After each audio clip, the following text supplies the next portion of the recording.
ನಿಮಗೆ ಶಸ್ತ್ರಾಭ್ಯಾಸವನ್ನು ನೀಡುತ್ತಿದ್ದೇನೆ. ನಾನು ಕಲಿಸಿದ ಶಸ್ತ್ರವಿದ್ಯೆಯನ್ನು ಬಹಳ ಕೌಶಲ್ಯದಿಂದ ಕರಗತ ಮಾಡಿಕೊಳ್ಳುತ್ತಿರುವ ನಿಮ್ಮ ಜಾಣ್ಮೆಯನ್ನು ಕಂಡು ಬಹಳ ಸಂತೋಷ ಪಡುತ್ತಿದ್ದೇನೆ. ಉತ್ತಮರಾದ ಶಿಷ್ಯರಿದ್ದಲ್ಲಿ ಗುರುಗಳ ಸಾಮರ್ಥ್ಯವು ಪೂರ್ಣವಾಗಿ ಸ್ಫುಟಗೊಳ್ಳುವುದು ಎಂಬುದಕ್ಕೆ ನಮ್ಮ ಈ ಗರಡಿಯೇ ಸಾಕ್ಷಿಯಾಗಿದೆ. ಮಕ್ಕಳೇ, ವಿದ್ಯಾರ್ಥಿಯಾದವನು ತನ್ನ ಜ್ಞಾನಾರ್ಜನೆಯ ಪ್ರಯತ್ನದಲ್ಲಿ ಶರೀರವನ್ನು ಬುದ್ಧಿಯನ್ನು ಸಮತೋಲನದಿಂದ ಪ್ರವರ್ತಿಸಬೇಕು. ಏಕೆಂದರೆ ಈ ಶರೀರ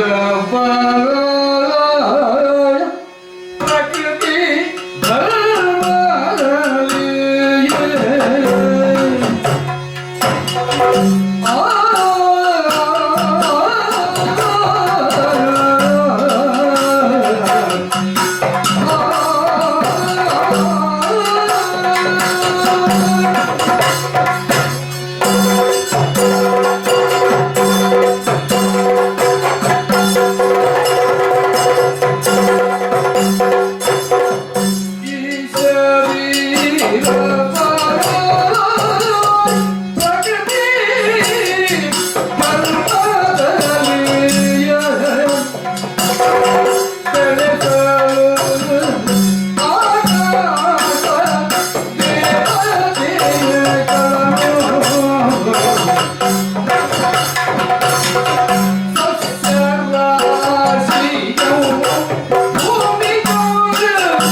ರೂಪುಗೊಂಡ ಈ ಶರೀರವು ಪ್ರಕೃತಿಯ ಒಂದು ಅವಿಭಾಜ್ಯ ಅಂಗ ಎಂಬುದನ್ನು ನಾವು ಎಂದಿಗೂ ಮರೆಯಬಾರದು. ಹೀಗಾಗಿಯೇ ನಮ್ಮ ಋಷಿಗಳು ಪ್ರಕೃತಿಯ ತತ್ವಗಳಲ್ಲಿಯೇ ದೇವರನ್ನು ಕಾಣುವ ಮಂತ್ರಗಳನ್ನು ನಿರೂಪಿಸಿದರು.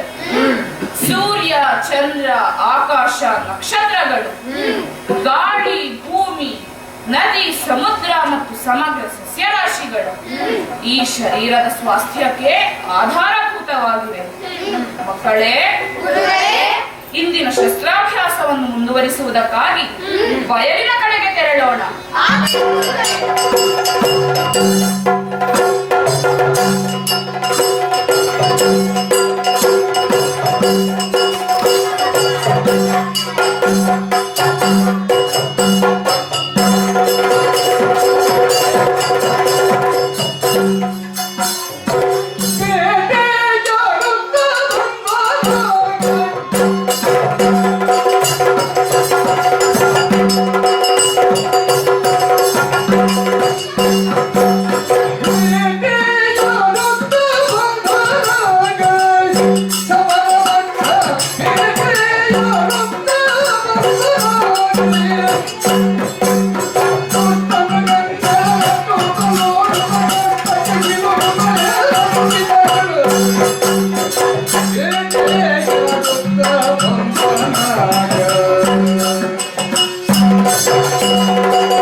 ಕಮ್ಮಿಯಾಗುತ್ತದೆ. ಆದರೆ ನಮ್ಮ ಆಯುಧಗಳಿಗೆ ಸುಲಭವಾಗಿ ಸಿಕ್ಕುವುದು ಸಾಧು ಪ್ರಾಣಿಗಳೇ. ನಿಜ. ದುಷ್ಟ ಮೃಗಗಳು ಬೇಗನೆ ತಪ್ಪಿಸಿಕೊಳ್ಳುತ್ತವೆ. ಅಂತಹ ಮೃಗಗಳನ್ನು ದೂರದಿಂದಲೇ ಕೊಲ್ಲುವ ಚಾಕಚಕ್ಯತೆ ನಮಗಿಲ್ಲದೆ ಬೇಟೆ ಎಂಬುದು ಕೇವಲ ಒದ್ದಾಟವೇ ಆಗುತ್ತದಪ್ಪ. ನೀನು ಹೇಳಿದ್ದು ಅರ್ಥವಾಯಿತು ಮಗು.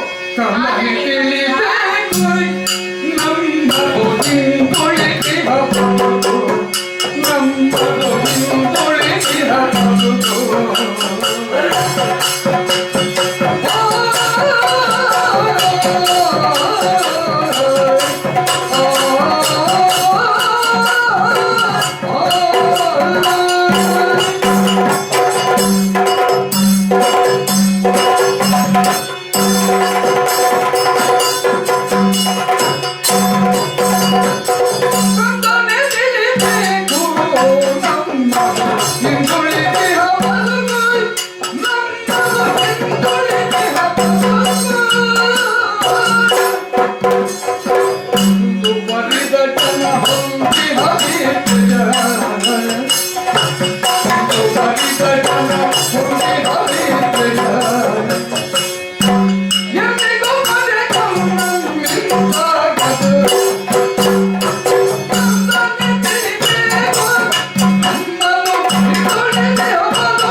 ನಾವೆಲ್ಲರೂ ಕಾಡಿನ ಜನಗಳು. ನಮ್ಮದೇನಿದ್ದರೂ ಇಲ್ಲೇ ಕಲಿತ ವಿದ್ಯೆ, ಇಲ್ಲೇ ತಯಾರಿಸಿದ ಆಯುಧ, ಬೇಟೆ ಆಡುವಾಗಲೇ ಅಭ್ಯಾಸ. ಇದಕ್ಕಿಂತ ಹೆಚ್ಚಿಗೆ ಏನನ್ನೂ ಮಾಡುವುದಕ್ಕಿಲ್ಲ ಮಗು. ನಾಡಿನಲ್ಲಾದರೆ ಜನ ಮುಂದುವರೆದಿದ್ದಾರೆ. ಹೌದು, ಗರಡಿ ಮನೆಗಳಲ್ಲಿ ಶಸ್ತ್ರಾಭ್ಯಾಸ ಮಾಡುತ್ತಾರೆ, ಮಂತ್ರಾಸ್ತ್ರಗಳನ್ನು ಪ್ರಯೋಗಿಸುತ್ತಾರೆ. ಅಂಥದ್ದೆಲ್ಲ ಕಲಿತರೆ ದುಷ್ಟ ಮೃಗಗಳನ್ನು ದೂರದಿಂದಲೇ ಹೊಡೆಯಬಹುದು ಮಗು. ಆದರೆ ನಮ್ಮಂತಹ ಹಿಂದುಳಿದ ಜನಾಂಗದವರಿಗೆ ಅಂಥ ದೊಡ್ಡ ದೊಡ್ಡ ವಿದ್ಯೆ ಯಾವತ್ತಿಗೂ ಸಿಗಲಿಕ್ಕಿಲ್ಲ ಮಗು. ಹೀಗನ್ನುತ್ತೀರಾ ಅಮ್ಮ? ಆದರೆ ನಾನು ಅಂತಹ ವಿದ್ಯೆಯನ್ನು ಪಡೆಯುವ ಪ್ರಯತ್ನ ಮಾಡುತ್ತೇನೆ. ಆದ್ದರಿಂದ ನನಗೆ ಹೇಳಿ. ಏನೋ ನನಗೆ ಬೇಡಯ್ಯ ಗೂಢವಿದ್ಯೆಯ ಸರ್ವಶಾಸ್ತ್ರವ ತಿಳಿದ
ಮಗು, ಹಿಂದುಳಿದವರೆಂದು ಸುಮ್ಮನೆ ಕುಳಿತಾರೆ.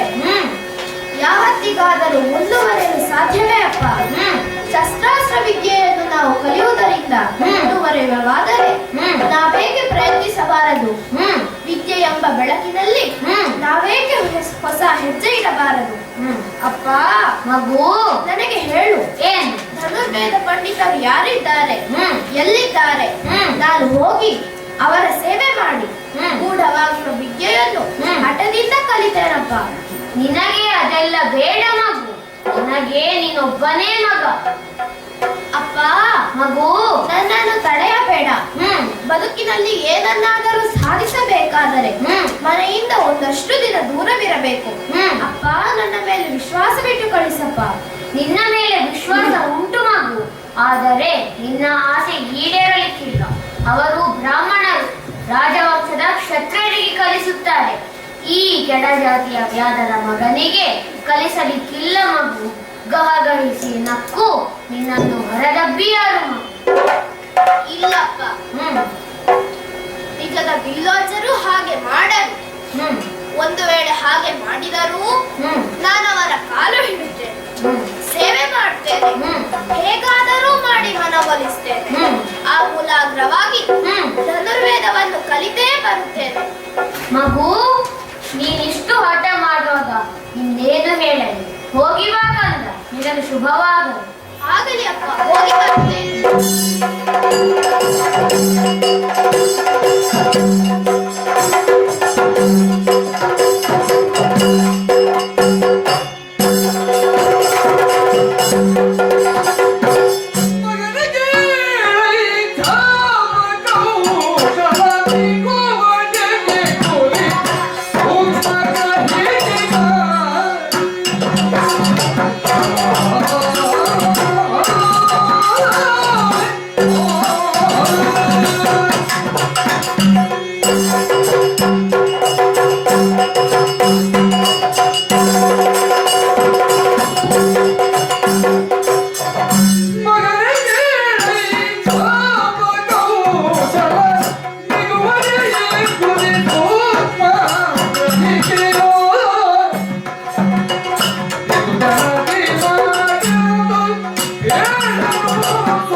ಇದಕ್ಕೆ ಶರೀರ ಸ್ವಾಸ್ಥ್ಯವು ಅಂಗಶುದ್ಧಿಯು ಮುಖ್ಯ.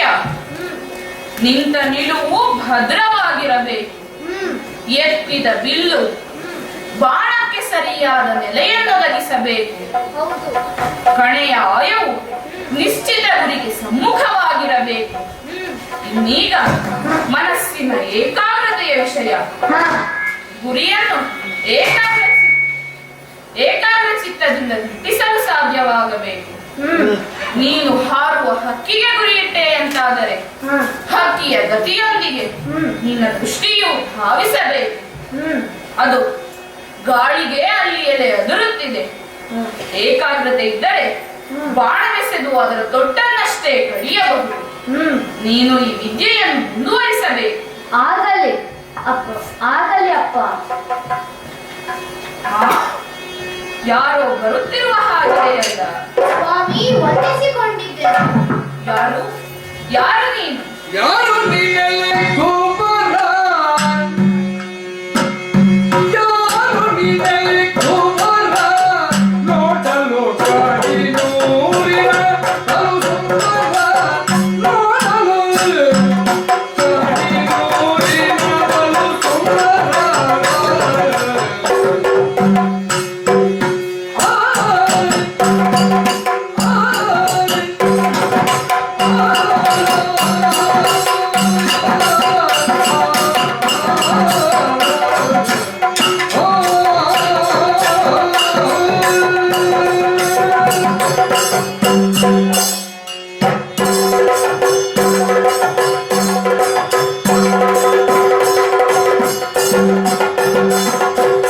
ಯಾರು ನೀನೆಲ್ಲ ಕುಮಾರ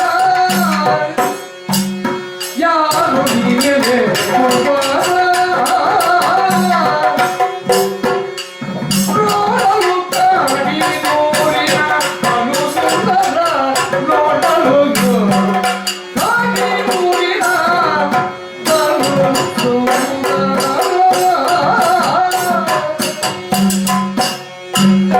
ನೇರ ನೋಡಲಿ ಶಸ್ತ್ರಾಭ್ಯಾಸವ ಪರಿಸಿದ ನೇರ ನೋಡಲಿ ಶಸ್ತ್ರಾಭ್ಯಾಸವ ಪರಿಸಿದ ಕಾರಣವೇನಯ್ಯ ಯಾರು ಕರುಣಿದರು ಕಾರಣವೇನಯ್ಯ ಯಾರು ಕರುಣಿದರು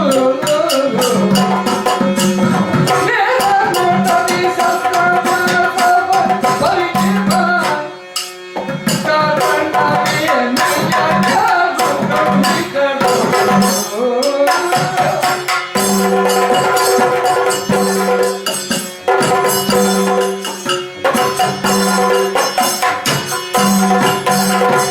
ಯಾರು ನೀನೆಲೆ ಕುಮಾರ ನೋಡಲು ಕಾಡಿ ನೂರಿನ ಕಲು ಸುಂದರ ನೋಡಲು ಕಾಡಿ ನೂರಿನ ಕಲು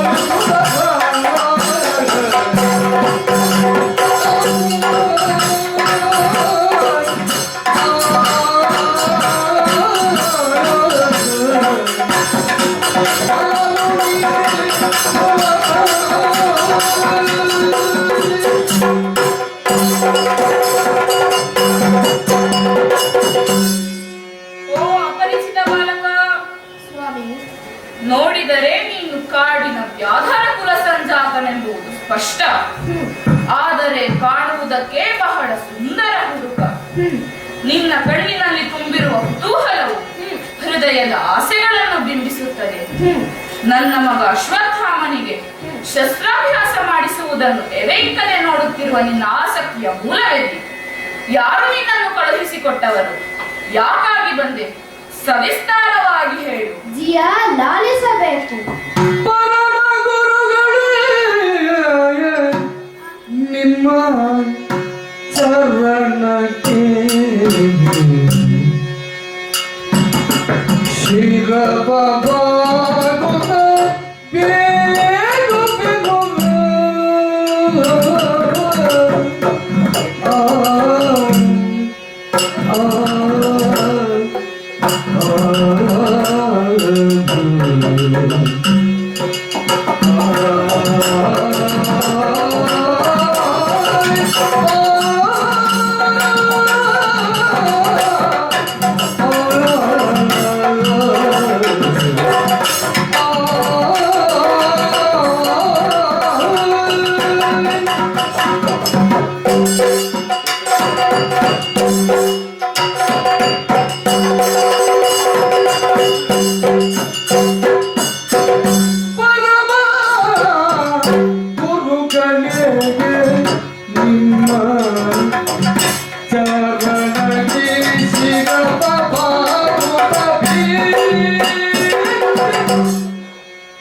ನಿಮ್ಮ ಚರಣಕ್ಕೆ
ಸ್ವಾಮಿ, ಮಗು ನಾನೇನು ಪ್ರಪಂಚವನ್ನು ತಿಳಿದವನಲ್ಲ. ಕಾಡಿನಲ್ಲಿರುವ ನನ್ನ ಅಪ್ಪನಿಗೂ ನಾಡಿನ ವಿಚಾರಗಳು ಗೊತ್ತಿಲ್ಲ. ಹ್ಮ್ ನಮಗೆ ಗೊತ್ತಿರುವುದು ಒಂದೇ ಸತ್ಯ. ಏನದು? ಅದೇನೆಂದರೆ ನೀವೊಬ್ಬರು ಪರಮ ಗುರುಗಳು, ಹ್ಮ್ ಧನುರ್ವಿದ್ಯಾ ವಿಶಾರದರು. ಹ್ಮ್ ಇಂದಿನ ಯುಗದಲ್ಲಿ ನಿಮ್ಮನ್ನು ಮೀರಿಸಬಲ್ಲ ಶರಪಂಡಿತರಿಲ್ಲ. ಹ್ಮ್ ನಿಮ್ಮಿಂದ ಬಿಲ್ವಿದ್ಯೆಯನ್ನು ಕಲಿಯುವ ಅವಕಾಶ ಸಿಕ್ಕಿದರೆ ಅದೇ ಬದುಕಿನ ಭಾಗ್ಯ. ಹ್ಮ್ ನನಗೆ ಅಂತಹ ಅವಕಾಶವನ್ನು ನೀಡಿ ಉದ್ಧರಿಸಬೇಕು. ನನ್ನನ್ನು ತಮ್ಮ ಶಿಷ್ಯನನ್ನಾಗಿ ಸ್ವೀಕರಿಸಬೇಕು. ಮಗು ನಿನ್ನ ಹೆಸರೇನು? ಮನೆಯಲ್ಲಿ ನನ್ನನ್ನು ಬಚ್ಚನೆಂದು ಕರೆಯುತ್ತಾರೆ ಸ್ವಾಮಿ.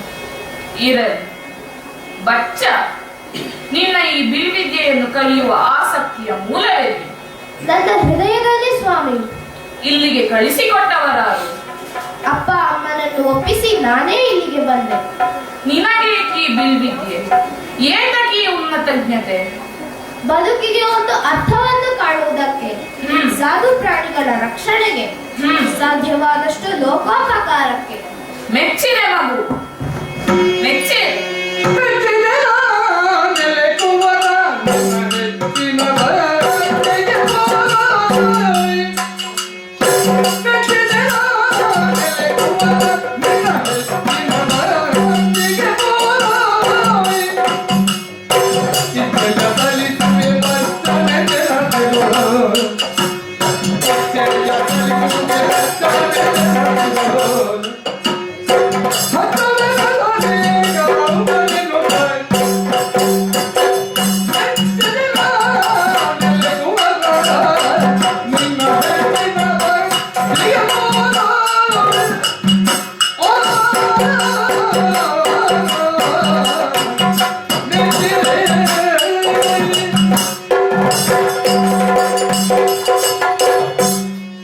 ಮೆಚ್ಚಿದೆ ಬಚ್ಚ, ಮೆಚ್ಚಿದೆ.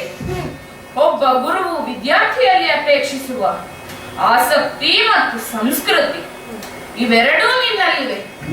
ಶಿಕ್ಷಣದ ಅವಕಾಶ ಕೊಡದೆ ನಿರಾಕರಿಸಲು ಯಾವ ಕಾರಣವೂ ಇಲ್ಲ. ಇರಲಿ, ಇಲ್ಲಿ ನಿನ್ನನ್ನು ಗುರುತಿಸುವುದಕ್ಕೆ ಬೇರೊಂದು ಹೆಸರಿಡುತ್ತೇನೆ. ಇನ್ನು ಮುಂದೆ ನೀನು ಬಚ್ಚನಲ್ಲ, ಮತ್ತೆ ನಿನ್ನ ಹೊಸ ಹೆಸರು ಏಕಲವ್ಯ. ಅಶ್ವತ್ಥಾಮ, ಅಪ್ಪ, ನೋಡಿದೆಯಾ? ಏನಪ್ಪ? ಒಬ್ಬ ಗುರುವು ವಿದ್ಯಾರ್ಥಿಯಲ್ಲಿ ಅಪೇಕ್ಷಿಸುವ ವಿನಯ, ಸೌಜನ್ಯ ಮತ್ತು ಪ್ರಶಾಂತತೆ ಈತನಲ್ಲಿದೆ. ಈತನನ್ನು ನಿನ್ನ ಗೆಳೆಯನಂತೆ ಕಾಣು. ಈಗಲೇ ಗರಡಿಗೆ ಕರೆದುಕೊಂಡು ಹೋಗಿ ರಾಜಪುತ್ರರಿಗೆ ಪರಿಚಯಿಸು. ಅಷ್ಟರಲ್ಲೇ ನಾನು ಅಲ್ಲಿಗೆ ತಲುಪುತ್ತೇನೆ. ಆಗಲಿ ಅಪ್ಪ. ಏಕಲವ್ಯ, ಬಾ ಗರಡಿಗೆ ಹೋಗೋಣ.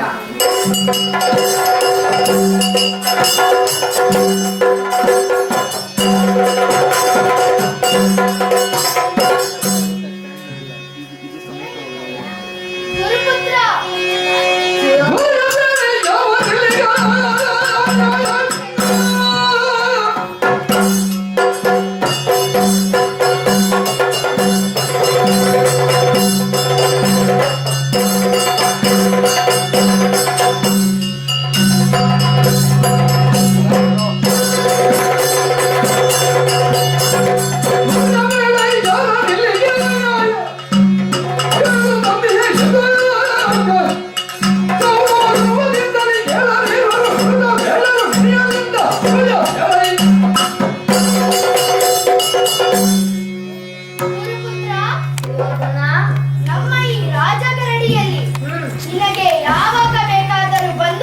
ಸ್ವಾತಂತ್ರ್ಯವಿದೆ. ಆದರೆ ಇಂದು ಯಾರನ್ನು ಕರೆತಂದಿರುವೆ? ಕೌರವ ಕೇಳಿದ ಪ್ರಶ್ನೆ ನನ್ನ ಮನಸ್ಸಿಗೂ ಬಂತು. ವೇಷದಿಂದಲೂ ವರ್ಣದಿಂದಲೂ ಈತ ಕ್ಷತ್ರಿಯ ಕುಮಾರನಲ್ಲ ಎಂಬುದನ್ನು ಯಾರು ಹೇಳಬಹುದು? ಎಂಥವನನ್ನು ಕರೆತರಲು ನಿನಗೆ ನಾವು ಹೇಳಿಯ?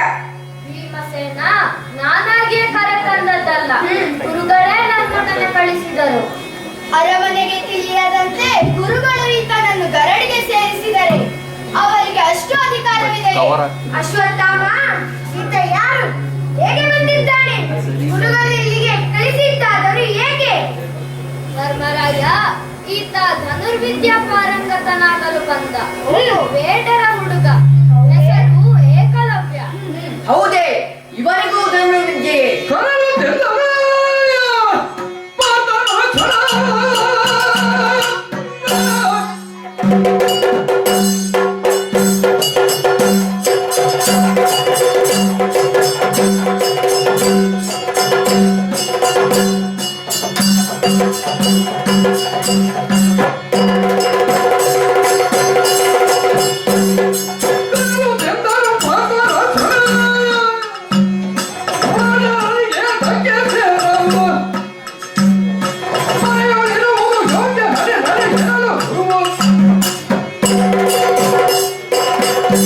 ಗುರುಪುತ್ರ, ಇವನು ನಿನ್ನೊಂದಿಗೆ ಬಂದಿರುವ ಕಾರಣದಿಂದಾಗಿ ಇಷ್ಟೊತ್ತು ಇಲ್ಲಿ ನಿಲ್ಲುವುದಕ್ಕಾದರೂ ಅವಕಾಶ ಸಿಕ್ಕಿತು.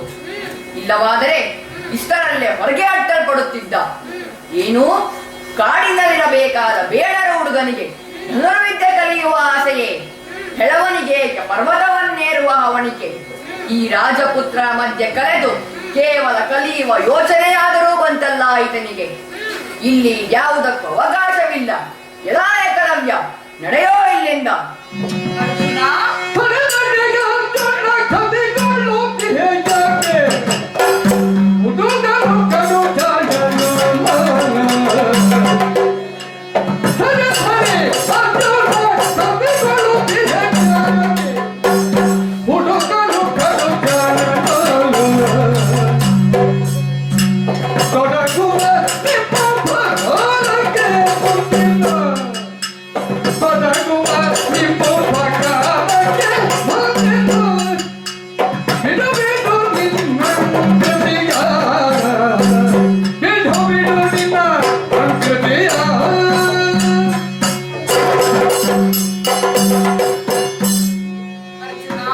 ಗುರುದೇವ, ಅನವಶ್ಯಕವಾಗಿ ಆವೇಶಭರಿತನಾಗಬೇಡ.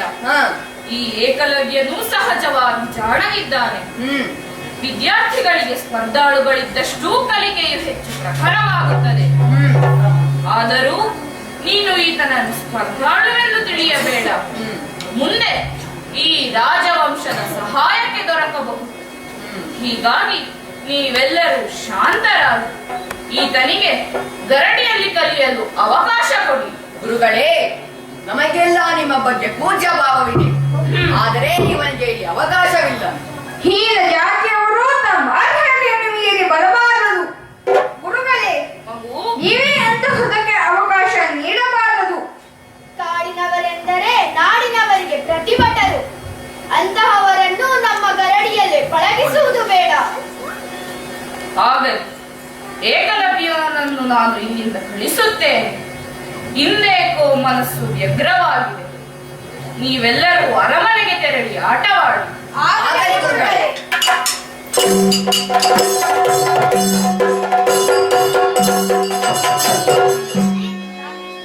ಅರಗುವರರ ಈ ಪ್ರವೃತ್ತಿ ನನ್ನ ಊಹೆಗೂ ಮೀರಿದ್ದು.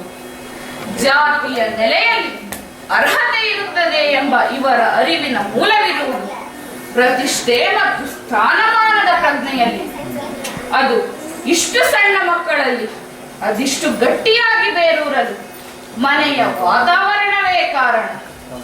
ಶಸ್ತ್ರಾಭ್ಯಾಸ ಮಾಡಿಸುತ್ತಿದ್ದ ನನಗೆ ಈ ಕುರಿತಾಗಿ ಮಕ್ಕಳನ್ನು ತಿದ್ದುವುದಕ್ಕೆ ಅವಶ್ಯಕತೆ ಇದೆ ಎಂಬುದು ಈಗ ತಿಳಿಯಿತು. ಇರಲಿ, ಅದು ಒಂದೆರಡು ದಿನಗಳಲ್ಲಿ ಆಗುವ ಕೆಲಸವಲ್ಲ. ನೋಡೋಣ.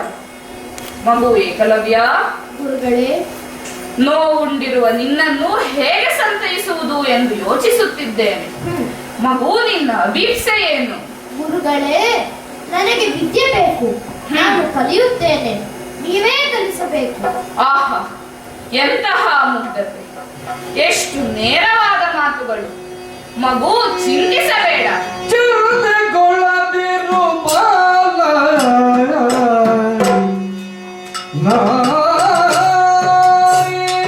ಏಕಾಂತಗೊಳ್ಳು ಕಲಿಸುವೆ ವಿದ್ಯೆಯ.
ಈ ಗರಡಿಯಲ್ಲಿ ನನಗೆ ಸ್ವಾತಂತ್ರ್ಯವಿಲ್ಲ, ಆದರೆ ನನ್ನ ಮನೆಯಲ್ಲಿ ಸ್ವಾತಂತ್ರ್ಯವಿದೆ, ನನ್ನ ವಿದ್ಯೆಯ ಮೇಲೂ ಸ್ವಾತಂತ್ರ್ಯವಿದೆ. ಹೀಗಾಗಿ ಒಂದು ಪರಿಹಾರ ಹೇಳುತ್ತೇನೆ, ನಿನಗೊಪ್ಪಿಗೆ ಇದ್ದರೆ ಹಾಗೆ ಮಾಡಬಹುದು. ಹೇಳಿ ಗುರುಗಳೇ. ನೀನು ನಮ್ಮ ಮನೆಗೆಲಸದವನಾಗಿ ನನ್ನ ಮನೆಯಲ್ಲಿಯೇ ಇರು. ನಾನು ಇಲ್ಲಿ ಈ ಅರಗುವರರಿಗೆ ಕಲಿಸುವಾಗ ನೋಡಿ ಕಲಿ. ನಂತರ ಈ ಅಶ್ವತ್ಥಾಮನೊಡನೆ ಮನೆಯಲ್ಲಿ ಅಭ್ಯಾಸ ಮಾಡು. ಇನ್ನುಳಿದುದನ್ನು ನಾನು ಮನೆಯಲ್ಲಿಯೇ ಹೇಳಿಕೊಡುತ್ತೇನೆ. ಹೀಗೆ ನೀನು ಬಿಲ್ವಿದ್ಯೆಯನ್ನು ಕಲಿಯುವೆಯಂತೆ. ಗುರುದೇವ, ಮಗು, ಎಂತಹ ಹೃದಯ ವೈಶಾಲ್ಯ ನಿಮ್ಮದು. ನೀವು ಮಹಾಗುರುಗಳು. ನನ್ನ ಅಪ್ಪ ಹೇಳಿದಂತೆ ಅಲ್ಲ, ನೀವು ನನ್ನ ನೋವನ್ನೆಲ್ಲ ಪರಿಹರಿಸಿದಿರಿ. ನಿಮ್ಮ ಮನೆಯಾಳಾಗಿ ನಿಮ್ಮ ಸೇವೆ ಮಾಡಿ ನಿಷ್ಠೆಯಿಂದ ಕಲಿಯುತ್ತೇನೆ. ನಿಮ್ಮ ಪುತ್ರನ ಗೆಳೆತನ ನನಗೆ ಇನ್ನೊಂದು ಭಾಗ್ಯ. ದೇವಾ, ನನ್ನನ್ನು ಉದ್ಧರಿಸಿ. ಆಗಲಿ, ಬಾ ಮನೆಗೆ ತೆರಳೋಣ. ಅಶ್ವತ್ಥಾಮ, ಅಪ್ಪ, ಈತನನ್ನು ಆಶ್ರಮಕ್ಕೆ ಕರೆದುತ್ತ. ಆಗಲಿ ಅಪ್ಪ. ಏಕಲವ್ಯ, ಬಾ.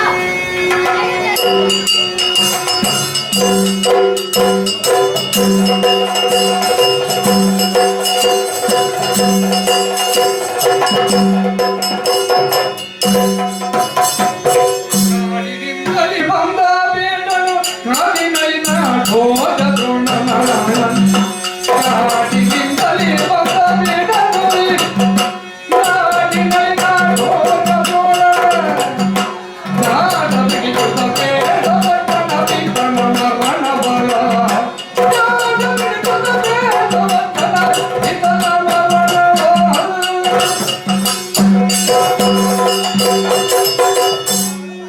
ಅದೆಷ್ಟೋ ದಿನ ಆಯ್ತು ನಮ್ಮ ಬಚ್ಚ ವಿದ್ಯೆ ಕಲಿಯೋಕೆ ಗಜಾಪುರಕ್ಕೆ ಹೋಗಿ. ಅದೆಷ್ಟೋ ದಿನ ಆಯ್ತು, ಮನೆಗೂ ಬರಕ್ಕಿಲ್ಲ ಅಂದ್ರೆ ಹೆಂಗೆ?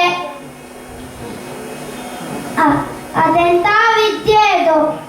ಈ ಕಡೆ ಅವನ ಅಪ್ಪ ಶಬ್ರ ಸಂಕಟ ಬಿದ್ದು ಸತ್ತೋಗಿದ್ದಾನೆ. ಅದೇ ವಿಷಯ ಬಚ್ಚಂಗೆ ಮುಟ್ಟಿಸೋಣ ಅಂತ ಹೊರಟಿದ್ದೇನೆ. ಇದೆಂತ ಗಜಾಪುರ, ದೊಡ್ಡ ದೊಡ್ಡ ಉದ್ಯಾನಗಳು, ಎತ್ತರವಾದ ಕಟ್ಟಡಗಳು. ಅಯ್ಯಪ್ಪ, ಇಲ್ಲೆಲ್ಲಪ್ಪ ಧೋನಿಯಾಚಾರ್ಯ ಮನೆ ಅಂತ ಕೇಳ್ಕೊಂಡು ಬಂದೆ. ಈಗ ಗೊತ್ತಾಯ್ತು ಇದೇ ಅವರ ಮನೆ.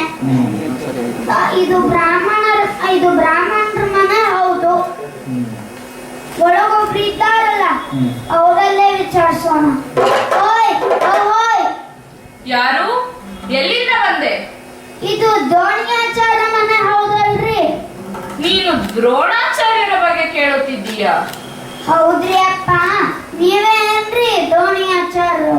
ಹೌದು, ನಾನೇ. ನೀವು ಬ್ರಾಹ್ಮಣರ ಹೌದಲ್ಲ? ಹೌದು, ಅದರಿಂದೇನಾಯಿತು? ನೀವು ಶುದ್ಧ ಬ್ರಾಹ್ಮಣರ ಅಥವಾ ಶುದ್ಧ ಬ್ರಾಹ್ಮಣರು ಅಶುದ್ಧ ಬ್ರಾಹ್ಮಣರು ಅಂದರೇನು? ಹಾಗಲ್ಲ ಬುದ್ಧಿ, ಜಾತಿ ಬ್ರಾಹ್ಮಣರ ಅಂತ ಕೇಳಿದೆ. ಜಾತಿ ಬ್ರಾಹ್ಮಣರು ಬೇರೆ, ಬ್ರಾಹ್ಮಣ್ಯ ಬೇರೆ. ನಾನು ಬ್ರಾಹ್ಮಣ್ಯವನ್ನು ಗೌರವಿಸುವವ. ಹಾಗಾದರೆ ನೀವು ಬಿಲ್ಲು, ಬಾಣ, ಕತ್ತಿ, ಖಡ್ಗ ವಿದ್ಯೆ ಕಲಿಸ್ತೀರಂತೆ? ಹೌದು, ಅದರಿಂದೇನಾಯಿತು? ಅದು ಬ್ರಾಹ್ಮಣರಿಗೆ ಸರಿಯಾಗುತ್ತದೋ ಬುದ್ಧಿ? ವಿದ್ಯೆ ಎಂಬುದು ಯಾವ ಜಾತಿಗೂ ವರ್ಗಕ್ಕೂ ಕಟ್ಟಿಟ್ಟದ್ದಲ್ಲ. ಆಸಕ್ತಿ ಇದ್ದರೆ ಯಾರು ಯಾವ ವಿದ್ಯೆಯನ್ನು ಬೇಕಾದರೂ ಕಲಿಯಬಹುದು. ಅಂದರೆ ನಮ್ಮ ಹುಡುಗ ಬಚ್ಚ ಬಂದಿದ್ನಲ್ಲ, ಅವನಿಗೂ ಕಲಿಸ್ತೀರಾ ಬುದ್ಧಿ? ಬಚ್ಚ ಅಂದರೆ ಏಕಲವ್ಯನೇ? ಏಕಲವ್ಯ ಅಲ್ಲ ಬುದ್ಧಿ, ಬಚ್ಚ, ಬರೇ ಬಚ್ಚ. ಆತನೇ ಸರಿ. ನಾವು ಇಲ್ಲಿ ಅವನಿಗೆ ಏಕಲವ್ಯನೆಂದು ಹೆಸರಿಟ್ಟಿದ್ದೇವೆ. ಹೌದಾ ಬುದ್ಧಿ? ನಾನು ಚಿಕ್ಕಪ್ಪ ಬುದ್ಧಿ. ಏಯ್, ಚಿಕ್ಕಪ್ಪನಾದರೆ ಅಳುವುದೇಕೋ? ಅಳುವುದು ಅಪ್ಪ ಸತ್ತು ಹೋದ ಬುದ್ಧಿ. ಅವನನ್ನು ಕರೆದುಕೊಂಡು ಹೋಗಕ್ಕೆ ಬಂದೆ ಬುದ್ಧಿ. ಸತ್ತು ಹೋದವನ ವಿಚಾರ ಹೊತ್ತು ತಂದ ನೀನು ಇಷ್ಟು ಹೊತ್ತು ಮಾತಾಡಿದೆಯಲ್ಲವು. ಮತ್ತೇನು ಮಾಡುವುದು ಬುದ್ಧಿ? ನಿಮ್ಮಂತವರೊಡನೆ ಸಿಕ್ಕಿದಾಗ ಮಾತಾಡಿದಷ್ಟು ಬಂತು. ಬಚ್ಚ ಎಲ್ಲಿ ಬುದ್ಧಿ? ಅದು ಅಲ್ಲಿ ಬಯಲಿನಲ್ಲಿ ಶಸ್ತ್ರಾಭ್ಯಾಸ ಮಾಡುತ್ತಿದ್ದಾನೆ. ಸಾವಧಾನವಾಗಿ ವಿಚಾರ ಹೇಳಿ ಕರೆದುಕೊಂಡು ಹೋಗಿ. ಆಗಲಿ ಬುದ್ಧಿ, ಬರುತ್ತೇನೆ ಬುದ್ಧಿ. ಆಗಲಿ.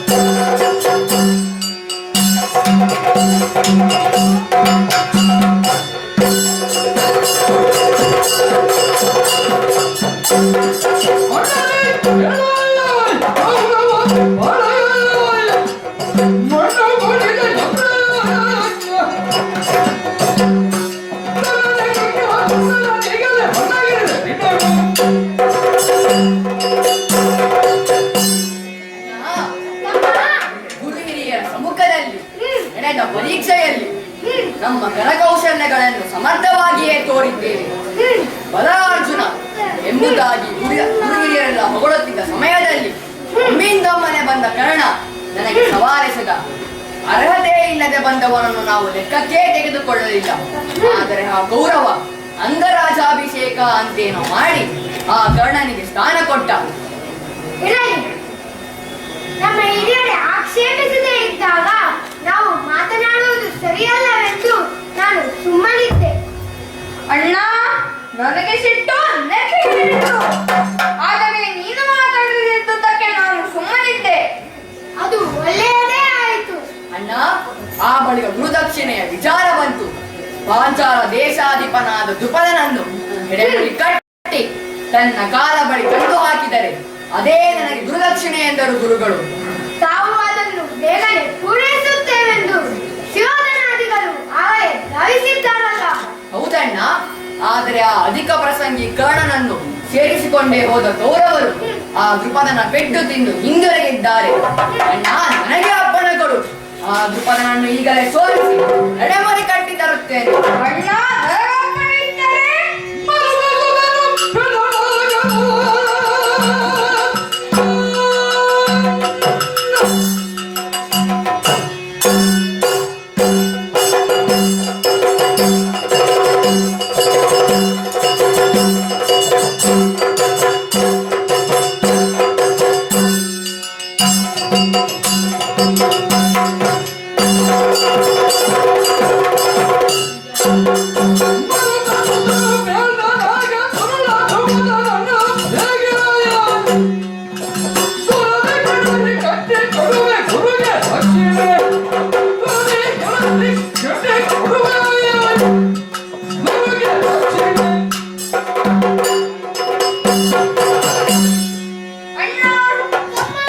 ಗೌರವಾದಿಗಳು ಸೋತದ್ದು ಒಳ್ಳೆಯದೇ ಆಯಿತು.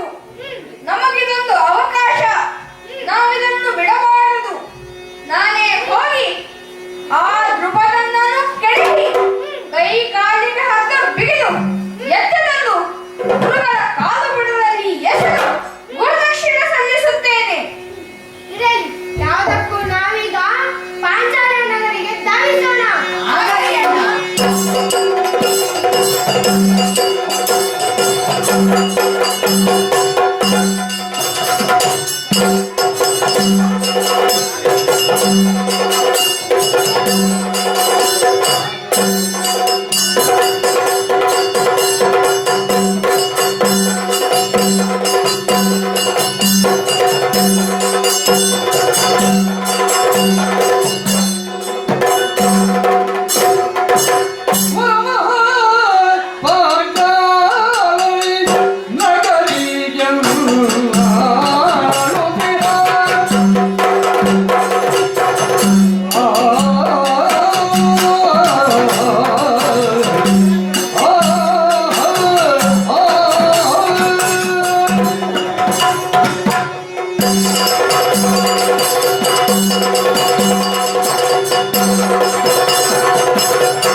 ಈ ಪಾಂಚಾಲ ದೇಶದ ರಾಜ್ಯಾಧಿಕಾರವನ್ನು ತಂದೆಯಿಂದ ಪಡೆದ ಬಳಿಕ ರಾಜಧರ್ಮದಂತೆ ಪ್ರಜಾ ಪರಿಪಾಲನೆಯನ್ನು ಮಾಡುತ್ತಿದ್ದೇನೆ. ಈ ಅಧಿಕಾರವನ್ನು ನಿರ್ವಹಿಸುವಾಗ ಕೆಲವೊಂದು ವಿಷಯಗಳ ಅರಿವಾಗಿದೆ. ಸ್ಥಾನಮಾನ, ಗೌರವ, ಪ್ರತಿಷ್ಠೆಗಳ ಮಹತ್ವವೇನೆಂಬುದು ಅರಿವಾಗಿದೆ. ಹಾಗಾಗಿಯೇ ಕೆಲವು ಸಮಯದ ಹಿಂದೆ ದ್ರೋಣನ ಮಾನಭಂಗ ಪ್ರಕರಣ ನಡೆಯಿತು. ಆದರೆ ಆತ ನನ್ನನ್ನು ಅವಮಾನಿಸುವ ಉದ್ದೇಶದಿಂದಲೇ ಶಿಷ್ಯಂದಿರನ್ನು ತಯಾರಿಸುತ್ತಾನೆಂದು ನಾನು ಎಣಿಸಿರಲಿಲ್ಲ. ಆ ಗೌರವಾದಿ 100 ಮಂದಿ ಹುಡುಗರು ಇಲ್ಲಿಗೆ ಬಂದು ದಾಂಧಲೆ ಎಬ್ಬಿಸಿದಾಗಲೇ ನನಗೆ ತಿಳಿದದ್ದು ಎಲ್ಲರನ್ನೂ ಒಂದೇ ಯುದ್ಧದಲ್ಲಿ ಸೋಲಿಸಿದರು. ಹುಡುಗರು ತಮ್ಮ ಸ್ವಂತ ಬುದ್ಧಿಯಿಂದ ಬಂದವರಲ್ಲ ಎಂಬ ಕಾರಣಕ್ಕಾಗಿ ಬದುಕಲು ಬಿಟ್ಟಿದ್ದೇವೆ. ಇರಲಿ, ನನ್ನ ಸಾಮರ್ಥ್ಯವೆಷ್ಟೆಂಬುದು ಪ್ರಪಂಚ ಮುಖಕ್ಕೆ ಪರಿಚಯವಾದದ್ದು ನನಗೆ ಲಾಭವೇ ಆಯಿತು. ಈಗ ಒಂದಿಷ್ಟು ವಿಶ್ರಾಂತಿ ಪಡೆಯುತ್ತೇನೆ. ಯಾರು? ಬಾಗಿಲ ಭಟ.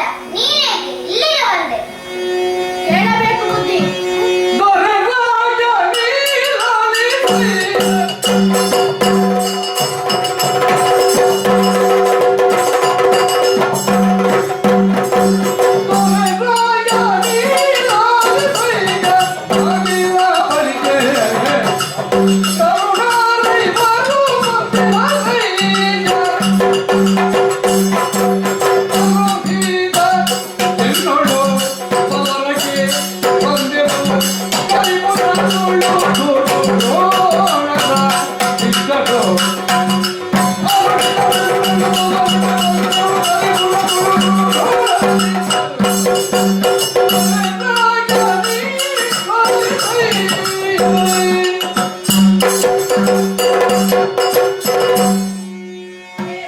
ದೇವ್ರೆ, ಹೆಬ್ಬಾಗಿಲಲ್ಲಿ ಭಾರಿ ಗಲಾಟೆ ಬುದ್ಧಿ. ಏನು ಗಲಾಟೆ? ಯಾರಿಂದ ಗಲಾಟೆ? ಚಿಕ್ಕ ಚಿಕ್ಕ ಹುಡುಗರು ಬಂದಿದ್ದಾರೆ ಬುದ್ಧಿ. ಯಾರಾದ್ರು ಎಲ್ಲಿಂದ ಬಂದಿದ್ದಾರಂತೆ ಕೇಳಿದೇನೋ? ನಾನೇನೂ ಕೇಳಿಲ್ಲ ಬುದ್ಧಿ. ಅದೇ ಅವರೇ ಹೇಳುದು. ಏನು ಹೇಳಿದರು? ಇವ್ರು ಕಲಿಪದಿಂದ ಬಂದವರಂತೆ. ಅಂದ್ರೆ ಹಸ್ತಿನಾವತಿಯವರಲ್ವೇ? ಮೊನ್ನೆ ಪೆಟ್ಟು ತಿಂದು ಹೋದವರಲ್ವೇನೋ? ಹೌದಲ್ಲ ಬುದ್ಧಿ, ಇವ್ರು ಬೇರೆ. ಮತ್ತಾರಾದ್ರೂ ಕೇಳಿಲ್ವೇನೋ? ನಾನೇನು ಕೇಳಿಲ್ಲ ಬುದ್ಧಿ. ಅದೇ ಅವರೇ ಹೇಳುದು. ಏನು ಹೇಳಿದ್ರು? ಬೇಗ ಹೇಳು. ಇವ್ರು ಪಂಚಪಾಂಡವರಂತೆ, ದ್ರೋಣ ಶಿಷ್ಯರಂತೆ. ಯಾಕೆ ಬಂದದ್ದಂತೆ ಕೇಳಿಲ್ವೇನೋ? ನಾನೇನು ಕೇಳಿಲ್ಲ ಬುದ್ಧಿ. ಅದೇ ಅವರೇ ಹೇಳುದು. ಏನು ಹೇಳಿದ್ರು? ಬೇಗ ಹೇಳು. ಹೇಳಲು ಬುದ್ಧಿ? ಹೇಳು. ಏನೋ ಬಹಳ ಸಪ್ಪು ನಿನಗೆ. ಕೌರವರನ್ನು ಸೋಲಿಸಿದ ಗರ್ವದಿಂದ ಒಪ್ಪಿದೆಯಲ್ಲ. ನಮ್ಮ ಗುರುಗಳಾದ ದ್ರೋಣರಿಗೆ ಗುರುದಕ್ಷಿಣೆ ಕೊಡುವ ಕೆಲಸ ಮಾಡಬೇಕಾಗಿದೆ. ಅದಕ್ಕಾಗಿ ನಿನ್ನ ಕೈ ಕಾಲು ಕಟ್ಟಿ ಗುರುಗಳ ಕಾಲಪುಡದಲ್ಲಿ ಸುಮ್ಮನೆ ಬರ್ತೀಯೋ ಅಲ್ಲ ಯುದ್ಧಕ್ಕೆ ನಿಲ್ತೀಯೋ? ಏನೋ ಯಾರಲ್ಲಿ ಮಾತಾಡ್ತೀಯೆಂಬ ಎಚ್ಚರ ಉಂಟೆ ನಿನಗೆ? ಇದೆಲ್ಲ ಅವರ ಮಾತು ಬುದ್ಧಿ, ನಾನು ಮಾತಾಡೇ ಇಲ್ಲ. ಹೌದೇ? ಅಷ್ಟು ಗರ್ವವೇ ಅವರಿಗೆ? ದೂತ, ನಾನು ನೋಡಿಕೊಳ್ಳುತ್ತೇನೆ, ನೀನು ತೆರೆ. ಆಗಲಿ ಬುದ್ಧಿ.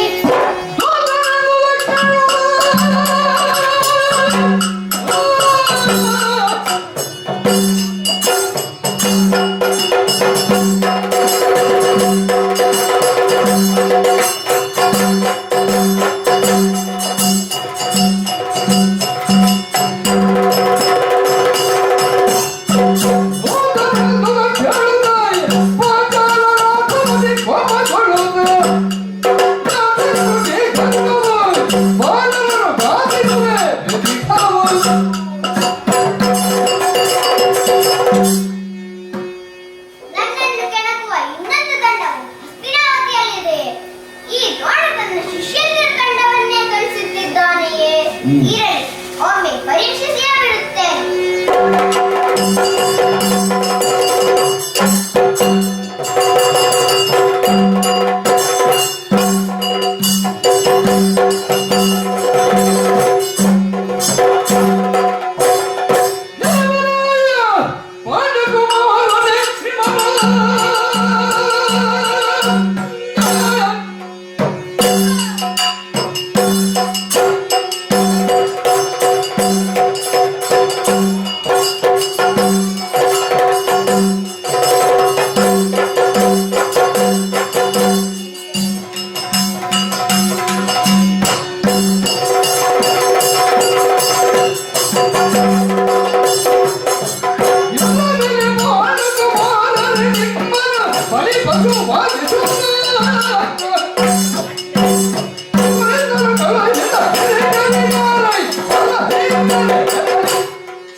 ಸರಿಯಾದ ಗುರುವು ತನ್ನ ಶಿಷ್ಯಂದಿರನ್ನು ಸನ್ಮಾರ್ಗಕ್ಕೆ ಕಳಿಸುತ್ತಾನೆ.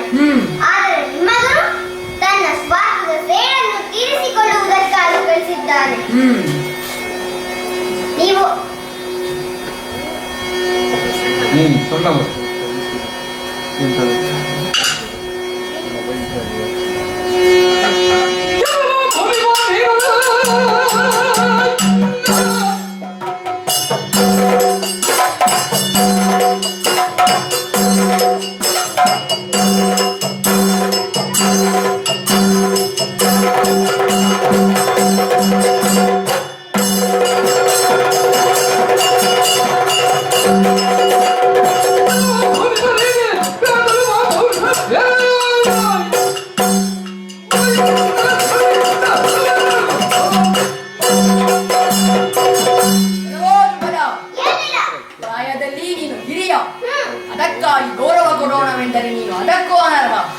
ನಮ್ಮ ಗುರುಗಳನ್ನೇ ಹೀಯಾಳಿಸಿ ಮಾತನಾಡುತ್ತಿದ್ದೀಯ.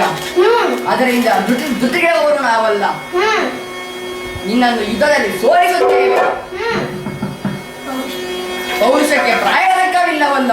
ಮಾತುಗಳನ್ನು ಚೆನ್ನಾಗಿ ಆಡಿದ್ದಿ. ಆದರೆ ಆ ಗೌರವರ ಪಾಳ್ಯವನ್ನು ಹಣ್ಣುಗಾಯಿ ನೀರುಗಾಯಿ ಮಾಡಿ ಹಿಂದಕ್ಕೆ ಕಟ್ಟಿದ್ದನ್ನು ಮರೆಯಬೇಡ. ನಾವು ಗೌರಂತೆ ಅಲ್ಲ. ಇಗೋ ಈ ಬಾಣದ ರುಚಿಯನ್ನು ನೋಡಬೇಕಂತೆ. ಅಷ್ಟು ಗೌರವವೇ? ಹಾಗಾದರೆ ನೋಡೋಣ.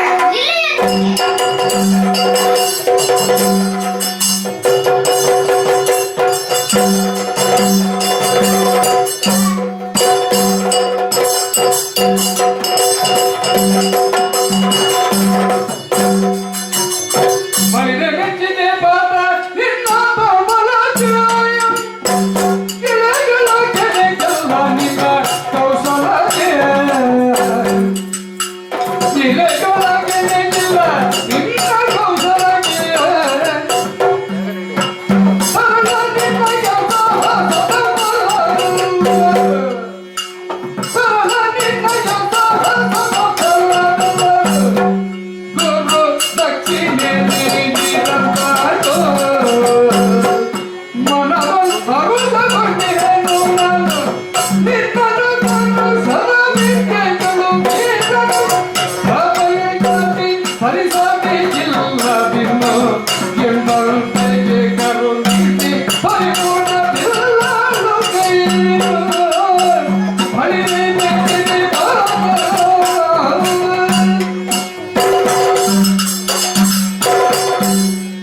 ಮಗು ಅರ್ಜುನ, ಗುರುಗಳೇ, ನೀನು ಆ ದೃಪದನ ಸೊಕ್ಕನ್ನು ಮುರಿದೆ. ತನ್ಮೂಲಕ ಲೋಕೋತ್ತರ ವೀರನೆಂಬ ಖ್ಯಾತಿಯನ್ನು ಗಳಿಸಿದೆ. ಎಲ್ಲಕ್ಕಿಂತ ಹೆಚ್ಚಾಗಿ ಈ ದ್ರೋಣನು ಒಬ್ಬ ಸಮರ್ಥ ಗುರು ಎಂಬುದಕ್ಕೆ ಸಾಕ್ಷಿಯಾಗಿ ನಿಂತೆ. ನಿನ್ನೊಬ್ಬನಿಂದಾಗಿ ಎಲ್ಲಾ ಶಿಷ್ಯಂದಿರು ಗುರುದಕ್ಷಿಣೆಯನ್ನು ಸಲ್ಲಿಸಿದ ಫಲ ಸಿಕ್ಕಿತು. ದೃಪದನ ಸೊಕ್ಕನ್ನು ಮುರಿದ ನೀನಿನ್ನೂ ನನ್ನ ಆತ್ಮೀಯ ಶಿಷ್ಯ. ನಿನ್ನನ್ನು ಧೀರ ಬಿಲ್ಗಾರನನ್ನಾಗಿ ಮಾಡುತ್ತೇನೆ. ದಿಗಂತದಲ್ಲಿ ನಿನಗೆ ಸರಿಸಾಟಿ ಇಲ್ಲದಂತಹ ಚಾಪವಿದ್ಯಾ ಪರಿಣತರು ಯಾರೂ ಇರಲಾರರು. ಆ ರೀತಿ ನಿನ್ನನ್ನು ಬೆಳೆಸುತ್ತೇನೆ. ಈ ದ್ರೋಣನಿಗೆ ನಿನ್ನನ್ನು ಮೀರಿದ ಇನ್ನೊಬ್ಬ ಶಿಷ್ಯನಿಲ್ಲ. ಇದು ಸತ್ಯ. ಗುರುಗಳೇ, ಮಗು, ನಿಮ್ಮ ಶಿಷ್ಯತ್ವವನ್ನು ಪಡೆದ ನಾನೇ ಧನ್ಯ. ನನ್ನ ಸಾಧನೆ ಕೌಶಲ್ಯಗಳೇನಿದ್ದರೂ ಅವು ನಿಮ್ಮಿಂದಾಗಿ. ಹೊರಟು ಕಲ್ಲನ್ನು ಕಡೆದು ಮೂರ್ತಿಯನ್ನು ರೂಪಿಸುವ ಶಿಲ್ಪಿಯಂತೆ ಧೀರ ಬಿಲ್ಗಾರನಾಗಿ ನೀವು ನನ್ನನ್ನು ರೂಪಿಸಿದ್ದೀರಿ. ಇನ್ನು ನಿಮ್ಮ ಪೂರ್ಣ ಜ್ಞಾನವನ್ನು ಖಂಡಿಸುವುದಾಗಿ ಹೇಳಿದಿರಿ. ಅದನ್ನು ಪಡೆದನಾದರೆ ನನಗೆ ಸರಿಸಾಟಿಯಾದ ಚಾಪವಿದ್ಯಾ ಪರಿಣತರು ಯಾರೂ ಇರಲಾರರು. ಗುರುಗಳೇ, ನಿಮ್ಮ ಪೂರ್ಣ ಅನುಗ್ರಹವಿರಲಿ. ತಥಾಸ್ತು. ಆಗಲಿ ಮಗು. ದೃಪದ ಗರ್ಭಭಂಗದ ವಿಜಯೋತ್ಸವವನ್ನು ಆಚರಿಸುವುದಕ್ಕಾಗಿ ಅಶ್ವತ್ಥಾಮನನ್ನು ಜೊತೆಯಲ್ಲಿ ಕರೆದುಕೊಂಡು ಶಬರನೊಂದಿಗೆ ಬೇಟೆಗೆ ತೆರಳುತ್ತೇನೆ.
ಪ್ರಾಣಿಗಳನ್ನು ಅಂಟಿಸಿಕೊಂಡು ಬಾ.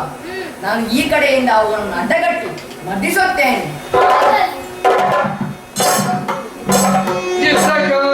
ಇಸಕಾಂತರ್ಮದಲ್ಲಿ ಬಚ್ಚನು ನೆತ್ತಿ ಮಣ್ಣಲ್ಲಿ ಗುರುಗಳ ಜೊತೆಗೆ ಚಿತ್ತದಲ್ಲಿ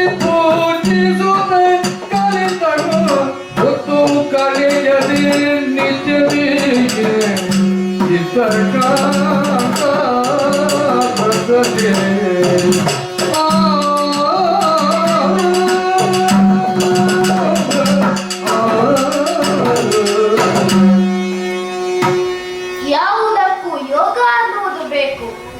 ಹಸ್ತಿನಾವತಿಯಲ್ಲಿ ದ್ರೋಣರ ಮನೆಯಾಳಾಗಿ ಆದರೂ ವಿದ್ಯೆ ಕಲಿಯುವ ಭಾಗ್ಯ ನನಗೆ ಒದಗಿತ್ತು. ಆದರೆ ನನಗೆ ಯೋಗವಿಲ್ಲ. ತಂದೆಯವರು ಗತಿಸಿದರೆಂದು ಹಿಂದಿರುಗಿದ ನನಗೆ ಈ ಕಾಂತಾರವಾಸವೇ ಗತಿಯಾಯಿತು. ಅಮ್ಮನನ್ನೊಬ್ಬಳನ್ನೇ ಬಿಟ್ಟು ಹಸ್ತಿನಾವತಿಗೆ ಹೋಗಲಾಗಲಿಲ್ಲ. ಹಾಗೆಂದು ವಿದ್ಯೆಯನ್ನು ಕಲಿಯುವ ಆಸೆಯೂ ಬಿಡಲಿಲ್ಲ. ಮನಸ್ಸಿದ್ದರೆ ಮಾರ್ಗವಿದೆ ಎನ್ನುತ್ತಾರಲ್ಲ, ಹಾಗೆ ನನಗೊಂದು ಉಪಾಯ ಹೊಳೆಯಿತು. ಗುರುದೇವನ ಮೂರ್ತಿಯನ್ನು ನಿರ್ಮಿಸಿ ಗುರುದೇವನನ್ನು ಆವಾಹಿಸಿ ಶಸ್ತ್ರಾಭ್ಯಾಸಕ್ಕೆ ತೊಡಗುತ್ತೇನೆ. ಆಗ ಗುರುಗಳು ನಿಜ ರೂಪದಲ್ಲಿ ಬಂದು ಬೋಧಿಸಿದಂತೆ ಭಾಸವಾಗುತ್ತದೆ. ಹೊಸ ಹೊಸ ಶರಪ್ರಯೋಗಗಳ ತಿಳುವಳಿಕೆ ಮೂಡುತ್ತದೆ. ವೇಳೆ ಕಳೆಯುವುದು ಸರಿಯಲ್ಲ, ಈಗಲೇ ಅಭ್ಯಾಸಕ್ಕೆ ತೊಡಗುತ್ತೇನೆ. ಅಮ್ಮನಲ್ಲವೇ ಅದು. ಬಚ್ಚಾ, ಏ ಬಚ್ಚಾ, ಎಲ್ಲಿದೆಯೋ? ಏನ್ ಮಾಡ್ತಾ ಇದ್ದಿ? ಶಸ್ತ್ರಾಭ್ಯಾಸ ಮಾಡುತ್ತಾ ಇದ್ದೇನಮ್ಮ. ಎಷ್ಟದು ಮಾಡಿದನ್ನೇ ಮಾಡುವುದು? ನೀನು ಊಟಕ್ಕೆ ಬರುದಿಲ್ವೇನು? ಇಲ್ಲಮ್ಮ, ನನಗೀಗ ಹಸಿವಿಲ್ಲ. ನನ್ನ ಗೊತ್ತು ನೀನು ಹೀಗೆ ಹೇಳ್ತಿ ಅಂತ. ಅದಕ್ಕೆ ಬುತ್ತಿಯನ್ನು ಕಟ್ಟಿಕೊಂಡೇ ಬಂದಿದ್ದೇನೆ. ಈಗ ಊಟ ಮಾಡು. ಏನು ಅದು? ಎಂಥದದು ಗೊಂಬೆ?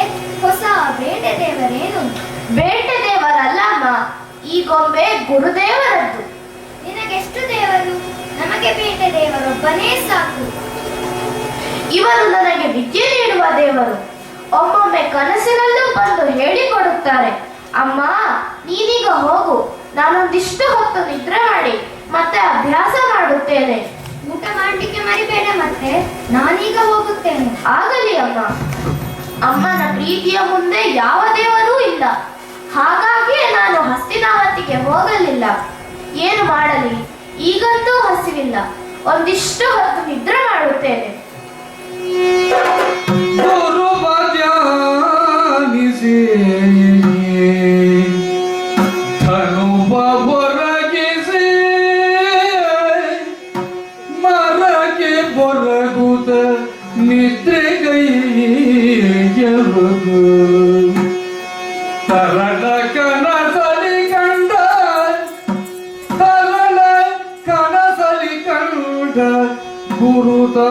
ಗುರುತಾನೈದಿದನು ಬಳಿಗೆ ಕರವ ಜೋಡಿಸೆ ಕೈಯ ತುತ್ತರು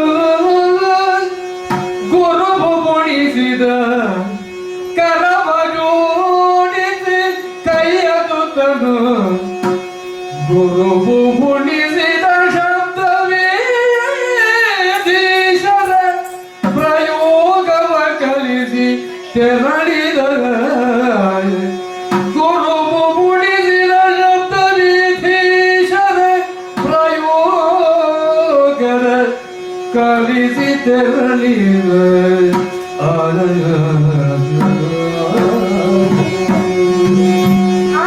ಕನಸೊಂದನ್ನು ಕಂಡನೆ. ಕಂಡನು ಕನಸೊಂದನು ದ್ರೋಣನು ಕೈ ಕೊಂಡೆತ್ತಿ ಎಲ್ಲನು ಕಂಡನು ಕನಸೊಂದನು ದ್ರೋಣನು ಕೈಯ ಕೊಂಡೆತ್ತಿದನು ಎಲ್ಲನು ಉಂದೆನು ಗುರು ಕೈಯ ತುತ್ತನು ಕಂಡನು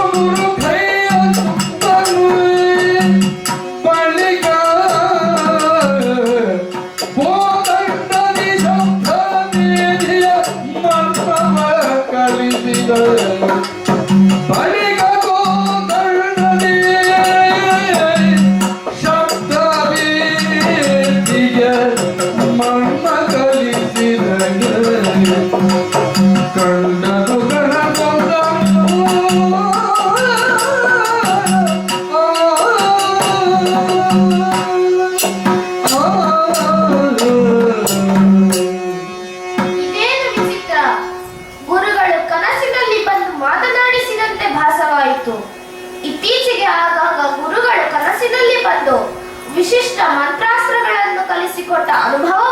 ಆಗುತ್ತಿದೆ. ನಿದ್ರಿಸಿದಾಗ ಇಲ್ಲದಿದ್ದ ಪರಿಣತಿ ನಿದ್ರೆಯಿಂದ ಎಚ್ಚೆತ್ತಾಗ ಉಂಟಾಗುತ್ತದೆ. ಈಗಲೂ ಹಾಗೆ ಆಯಿತು. ಗುರುಗಳು ಕನಸಿನಲ್ಲಿ ಬಂದರು, ನನಗೆ ಊಟ ಮಾಡಿಸಿದರು, ಮೈ ದಡವಿ ರೋಮಾಂಚನಗೊಳಿಸಿದರು, ಅಲ್ಲದೆ ಶಬ್ದವೇದಿ ಬಾಣ ಪ್ರಯೋಗದ ಸೂಕ್ಷ್ಮಗಳನ್ನು ತಿಳಿಸಿದರು. ನಾನೇ ಧನ್ಯ. ಈಗಲೇ ಅಭ್ಯಾಸಕ್ಕೆ ತೊಡಗುತ್ತೇನೆ.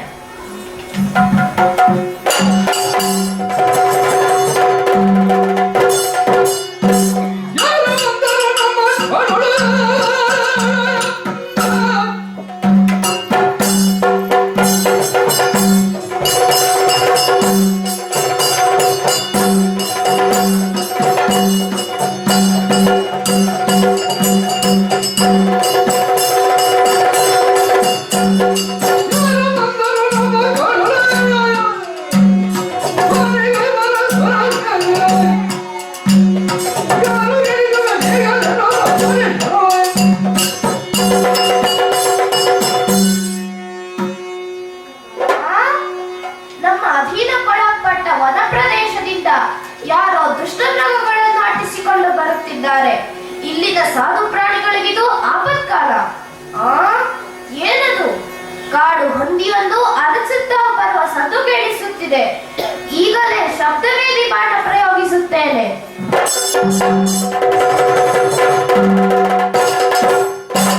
ಆ ಹಂದಿಯ ಗತಿ ಏನಾಯಿತೆಂದು ನೋಡುವುದಕ್ಕಾಗಿ ಅತ್ತ ಧಾವಿಸುತ್ತೇನೆ. ಸರಿ, ನಾನು ಬಾಣವೆಸೆಯುವ ಮೊದಲೇ ಎಲ್ಲಿಂದಲೋ ಬಂದ ಬಾಣವನ್ನು ತಾಗಿ ಹಂದಿ ಸತ್ತು ಬಿದ್ದಿತ್ತಲ್ಲ, ಹೇಗಾಯಿತು? ಇಲ್ಲೊಬ್ಬ ವನಚರ ನಿಂತಿದ್ದಾನೆ, ಆತನಲ್ಲೇ ವಿಚಾರಿಸುತ್ತೇನೆ. ವನಚರ, ಏನಲ್ಲ?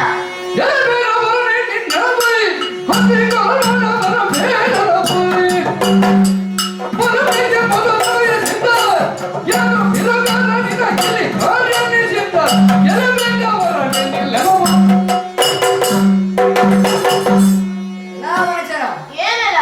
ನನ್ನ ಬಾಳೆಗಳ ಮಧ್ಯಕ್ಕೆ ಕಾಲಿಟ್ಟವನು ಯಾರೋ ನೀನು? ನೀನೆಂದಂತೆ ಓರ್ವ ವನಚರ. ನಾನು ನಿನ್ನ ಹೆಸರನ್ನು ಕೇಳಿದೆ, ಹೆಸರಿಲ್ಲವೇ ನಿನಗೆ? ಅನಾಮಧೇಯನೇ ನೀನು? ನಮ್ಮ ಜನಗಳ ಮಧ್ಯೆ ನನಗೊಂದು ಹೆಸರಿದೆ, ಆದರೆ ಹೆಸರನ್ನು ಬೆಳೆಸುವ ಅಹಂಕಾರ ನಮಗಿಲ್ಲ. ಅದು ನಿಮ್ಮಂತಹ ನಾಗರಿಕರಿಗಿರುವ ಮನೋಚಾಢ್ಯ. ಒಬ್ಬ ಬೇಡನಿಗೂ ಇಷ್ಟೊಂದು ಬಿಂಕವೇ? ನಾವು ಆಳುವವರು, ನೀನು ನಮ್ಮ ಆಳು ಎಂಬ ಎಚ್ಚರವಿದೆ ಅಷ್ಟೇ.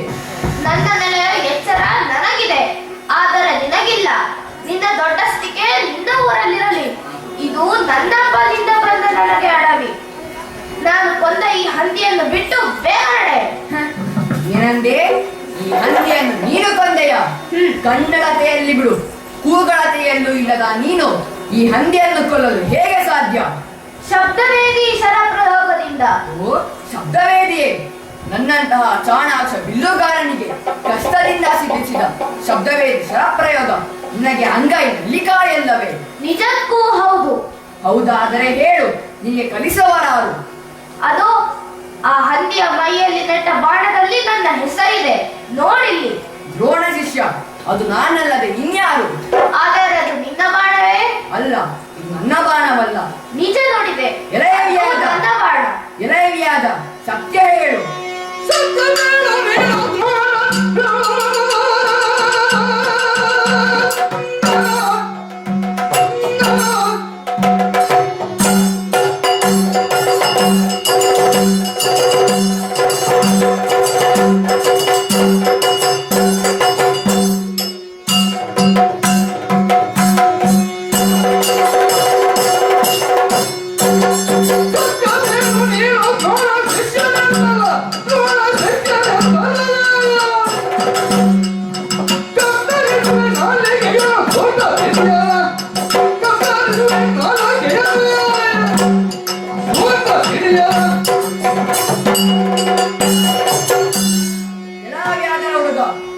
ನಿನ್ನ ಅಧಿಕ ಪ್ರಸಂಗಿತನ ಹೆಚ್ಚಾಯಿತು. ದ್ರೋಣರೆಂದರೆ ಯಾರು? ಯಾರಿಗೆ ಕಲಿಸುವವರು? ಯಾವುದರ ಲೆಕ್ಕಾಚಾರವೂ ಇಲ್ಲದೆ ಮಾತನಾಡುತ್ತಿದ್ದೀಯಲ್ಲ. ನೀನು ಹೇಗೋ ದ್ರೋಣರ ಶಿಷ್ಯನಾಗುವುದು? ನೀನು ಹೇಗೋ ನಾನು ಹಾಗೆ. ನಾಲಿಗೆ ಬಿಗಿದು ಮಾತನಾಡು. ದ್ರೋಣರಿಗೆ ನಾನೊಬ್ಬನೇ ಮೆಚ್ಚಿನ ಶಿಷ್ಯ. ಅದು ಹೇಗೆ ಹೇಳುತ್ತಿ? ಗೊತ್ತಿಲ್ಲವೇ ನಿನಗೆ? ತ್ರಿಲೋಕ ವೀರ ಅರ್ಜುನನ ಹೊರತು ದ್ರೋಣರಿಗೆ ಬೇರೆ ಮೆಚ್ಚಿನ ಶಿಷ್ಯರಿಲ್ಲ. ದ್ರೋಣರ ಮನಸ್ಸಿಗೆ ಹೇಗೋ ಗೊತ್ತಿಲ್ಲ. ನನ್ನ ಗುರುಭಕ್ತಿಯಲ್ಲಿ ನಾನು ಬೇರಾವ ಶಿಷ್ಯರಿಗೂ ಕಡಿಮೆ ಇಲ್ಲ. ನೀನು ದ್ರೋಣ ಶಿಷ್ಯರೆಂಬುದಕ್ಕೆ ಸಾಕ್ಷಿ ಏನು? ನಾನು ಪ್ರಯೋಗಿಸಿದ ಈ ಶಬ್ದವೇದಿ ಬಾಣ ನನಗಲ್ಲದೆ ಇನ್ನೊಬ್ಬರಿಗೆ ಈ ವಿದ್ಯೆ ಸಿದ್ಧಿಸಲೆಂದು ಹೇಳಿದ್ದಾರೆ ಗುರುಗಳು. ಆಕಸ್ಮಿಕವಾಗಿ ನಿನ್ನ ಗುರಿ ಈ ಬಾರಿ ಸರಿಯಾಗಿರಬಹುದು. ಏಕಲವ್ಯ, ನೀನಿಲ್ಲಿ? ಇದೇನ ಸರಿ ಗುರುಪುತ್ರ, ನೀನು ಈತನೊಂದಿಗಿರುವೆಯ? ಹೌದು ಮಿತ್ರ.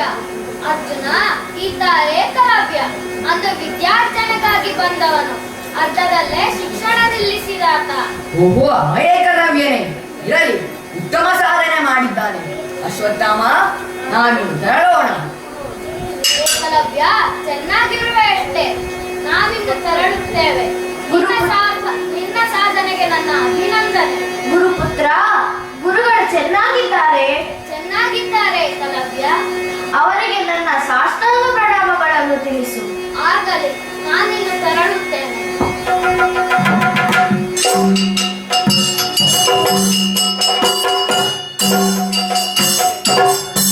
ಹಸ್ತಿನಾವತಿಯಿಂದ ಹಿಂದಿರುಗಿದ ಬಳಿಕ ಗುರುಗಳನ್ನು ಕಾಣಲು ಒಮ್ಮೆಯೂ ಹೋಗಲಾಗಲಿಲ್ಲ.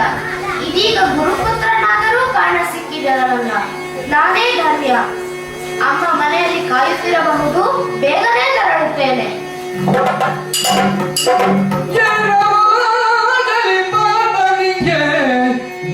ವಚನ ದಾನ ಮಾಡಿದುದಕ್ಕೆ ತಂದಿಗಲಿ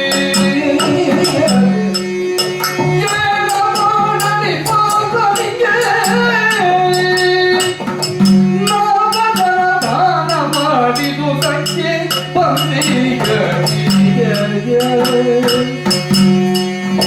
ಜ್ಞಾನ ಉಳಿಸಲು ಶಿಕ್ಷೆ ತರವೇ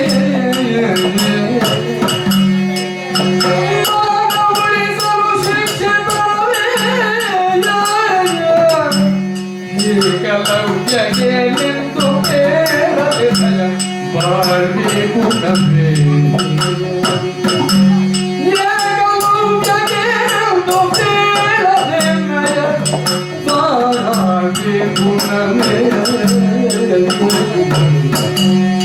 ಏನ ಮಾಡಲಿ, ಏನ ಮಾಡಲಿ, ಏನ ಮಾಡಲಿ.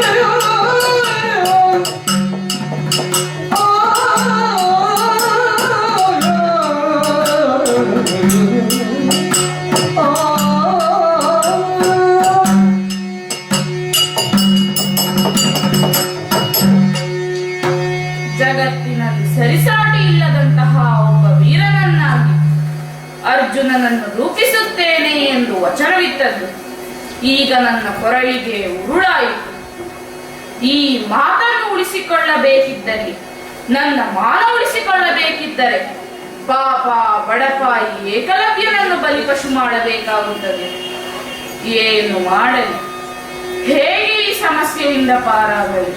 ಅಪ್ಪ, ಏಕೆ ಚಿಂತಾಕ್ರಾಂತರಾಗಿ ಕುಳಿತಿದ್ದೀರಿ?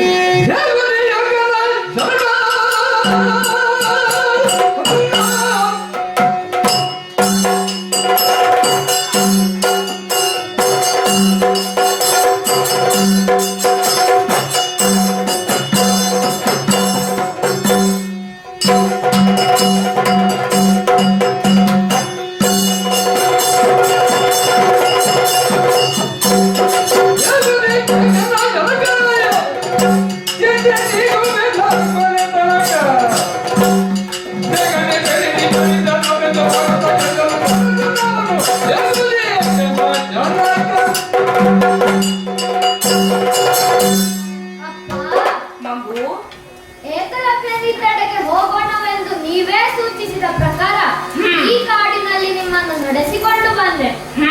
ಒಂದಿಷ್ಟು ಹೊತ್ತು ಈ ಕಲ್ಲಿನ ಮೇಲೆ ಕುಳ್ಳಿರೆಂದು ಮುಂದಿನ ದಾರಿಯನ್ನು ಗುರುತಿಸುವುದಕ್ಕಾಗಿ ನಾನತ್ತ ನಡೆದೆ. ಆದರೆ ಈಗ ಇಲ್ಲಿ ಬಂದು ನೋಡಿದರೆ ನೀವು ಚಿಂತಾಕ್ರಾಂತರಾಗಿ ಕುಳಿತಿದ್ದೀರಿ. ಯಾಕೆ ಅಪ್ಪ? ಯಾರಿಂದ ಏನು ಆಪತ್ತು ಬಂದಿದೆ? ನಾನು ನಿವಾರಿಸಿಕೊಡುತ್ತೇನೆ. ಬೇರಾರಿಂದನೂ ಅಲ್ಲ ಮಗು, ನನ್ನ ಹಂಗಾಮಿಗ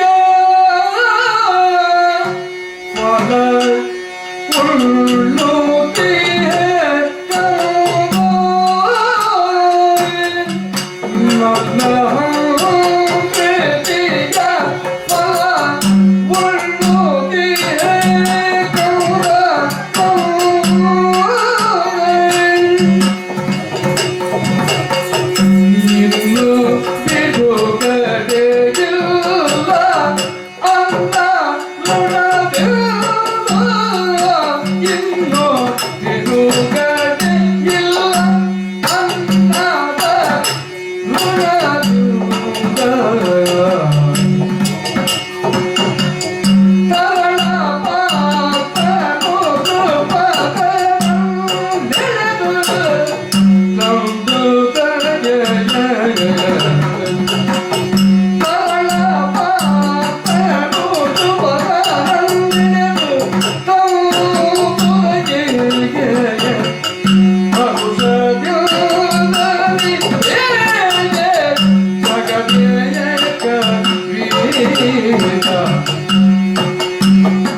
ಮಗು ಅಶ್ವತ್ಥಾಮ, ಅಪ್ಪ ಕೆಲವೊಂದು ಸಂದರ್ಭಗಳು ನಮ್ಮನ್ನು ಅನಪೇಕ್ಷಿತ ಸಂಬಂಧಗಳ ಜಾಲಕ್ಕೆ ತಳ್ಳುತ್ತವೆ. ನನ್ನ ವಿಷಯದಲ್ಲಿಯೂ ಹಾಗೇ ಆಯಿತು.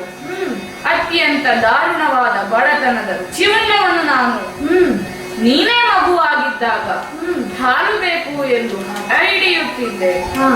ಬಿಡಾರದಲ್ಲಿ ಒಂದು ಹನಿ ಹಾಲೂ ಇರುತ್ತಿರಲಿಲ್ಲ. ಹೀಗಿರುವಾಗ ನೀರಿನಲ್ಲಿ ಹಿಟ್ಟನ್ನು ಬೆರೆಸಿ ಅದೇ ಹಾಲೆಂದು ಕುಡಿಸುತ್ತಿದ್ದಳು ನಿನ್ನ ಅಮ್ಮ. ಹೌದು. ಈ ದುಸ್ಥಿತಿಗೆ ಅಂತ್ಯ ಹಾಡುವುದಕ್ಕಾಗಿ ನನ್ನ ಬಾಲ್ಯ ಸ್ನೇಹಿತನಾದ ದೃಪದನಲ್ಲಿಗೆ ಹೋಗಿ ಅವಮಾನಿತನಾದದ್ದು, ಸೇಡು ತೀರಿಸಲು ನಿರ್ಧರಿಸಿದ್ದು, ಅರ್ಜುನನು ಸಲ್ಲಿಸಿದ ಗುರುದಕ್ಷಿಣೆಗಾಗಿ ಆತನನ್ನು ಸರಿಸಾಟಿ ಇಲ್ಲದಂತಹ ವೀರನನ್ನಾಗಿ ರೂಪಿಸಲು ವಚನವಿಟ್ಟದ್ದು ಇದಾವುದೂ ಅಪೇಕ್ಷಿಸಿ ಮಾಡಿದ್ದಲ್ಲ ಮಗು. ಎಲ್ಲವೂ ಸಂದರ್ಭಗಳ ಒತ್ತಡದ ಫಲ. ಒಂದು ಅಹಂಕಾರ ಮತ್ತು ಸೇಡಿನ ಗರ್ಭದೊಳಗೆ ಮತ್ತೊಂದು ಅಹಂಕಾರ ಮತ್ತು ಸೇಡಿನ ಅಂಕುರವಾಗಿರುತ್ತದೆ. ಈಗ ಅರ್ಜುನನ ಅಹಂಕಾರದ ಬೆಂಕಿ ನನ್ನನ್ನು ಕಾಡಿದೆ. ಹೌದೇ ಜನಕ, ನಾನು ಆ ಅರ್ಜುನನ ಅಹಂಕಾರ ಇಳಿಸುತ್ತೇನೆ. ಹೌದಪ್ಪ, ನನಗೆ ಗೊತ್ತು ನೀನು ಅಷ್ಟು ಮಾಡಬಲ್ಲೆ ಎಂದು. ಆದರೆ ನಂತರ ನಿನ್ನ ಅಹಂಕಾರದ ಬೆಂಕಿ ವ್ಯಾಪಿಸುತ್ತದೆ. ಅಂದರೆ ಇದಕ್ಕೆ ಪರಿಹಾರವೇನು? ಹಾಗಾಗಿಯೇ ನಾನೀಗ ಏಕಲವ್ಯನೊಂದಿಗೆ ಹೊರಟಿರುವುದು. ಅಂದರೆ ಅರ್ಜುನನ ಅಹಂಕಾರದ ಬೆಂಕಿಯಿಂದ ಏಕಲವ್ಯನನ್ನು ಸುಡುತ್ತೀರೇನೋ? ಚೇಚೆ, ಅಂತಹ ಮಾತಾಡಬೇಡ ಕಂದ. ನಾನಾಗಿಯೇ ಏಕಲವ್ಯನಿಗೆ ಅನ್ಯಾಯ ಮಾಡಲಾರೆ. ಹೀಗೆ ಕಾಯಿತು ಎಂದು ಆತನನ್ನೇ ಕೇಳುತ್ತೇನೆ. ಆದರೆ ನನ್ನ ಮಿತ್ರನಿಗೆ ಅನ್ಯಾಯವಾಗಬಾರದು ಮತ್ತೆ. ಆಗಲಿ ಮಗು, ನನ್ನನ್ನು ಪಾರು ಮಾಡಲು ದೇವರು ಈಗಾಗಲೇ ಸೂತ್ರವನ್ನು ಹೆಣದಿರಬಹುದು. ಶುಭಾಕಾಂಕ್ಷಿಗಳಾಗೋಣ. ಅಪ್ಪ ಮಗು, ನಾನೀಗಾಗಲೇ ಏಕಲವ್ಯನಿಗೆ ನಮ್ಮ ಪ್ರಯಾಣದ ಬಗ್ಗೆ ಹೇಳಿ ಕಳಿಸಿದ್ದೇನೆ. ಇದೇ ಪರ್ವತದ ಬುಡದಲ್ಲಿ ಆತನ ಆಳುಗಳು ನಮಗಾಗಿ ಕಾಯುತ್ತಿದ್ದಾರೆ. ಹಾಗಿದ್ದರೆ ನಾನು ಅವರೊಡನೆ ಏಕಲವ್ಯನಿದ್ದೆಡೆಗೆ ತೆರಳುತ್ತೇನೆ. ನೀನು ಮನೆಗೆ ಹಿಂತಿರುಗು. ಇಲ್ಲ ಅಪ್ಪ, ನಾನು ನಿಮ್ಮೊಂದಿಗೆ ಬಂದೇ ಬರುತ್ತೇನೆ. ಬೇಡ ಮಗು, ಬೇಡವೇ ಬೇಡ. ನೀನು ನನ್ನೊಡನೆ ಬಂದರೆ ನನ್ನ ಧರ್ಮ ಸಂಕಟವು ಇಮ್ಮಡಿಯಾದೀತು. ನೀನು ಮನೆಗೆ ತೆರಳು. ನಾನೊಬ್ಬನೇ ಸಮಸ್ಯೆಗೆ ಪರಿಹಾರ ರೂಪಿಸಿ ಬರುತ್ತೇನೆ. ನೀವು ಹೇಳಿದಂತಾಗಲಿ ಅಪ್ಪ. ಆದರೆ ಪುನಃ ನೆನಪಿಸುತ್ತೇನೆ. ಏನದು? ಕರ್ಣನಿಗೆ ಪರಶುರಾಮರು ಮಾಡಿದಂತೆ ನೀವು ಏಕಲವ್ಯನಿಗೆ ಮಾಡಿ ಬಿಡಬೇಡಿ ಮತ್ತೆ. ಇಲ್ಲ ಮಗು, ದೊಡ್ಡವರನ್ನು ಹೀಗೆಲ್ಲ ಅಳಿಯಬಾರದು. ದಿವ್ಯ ಲೀಲಾ ಯೋಗ ಫಲ ಹೇಗಿರುತ್ತದೋ ನಮಗೆ ತಿಳಿಯದ ವಿಚಾರ. ನೋಡೋಣ. ಈಗ ನಡೆ. ಆಗಲಿ ಅಪ್ಪ.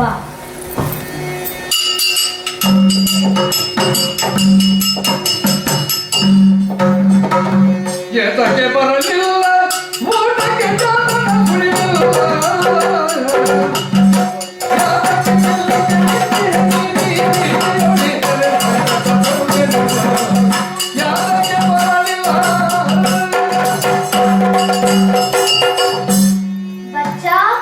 ಬಚ್ಚ, ಏನೋ ಇದು?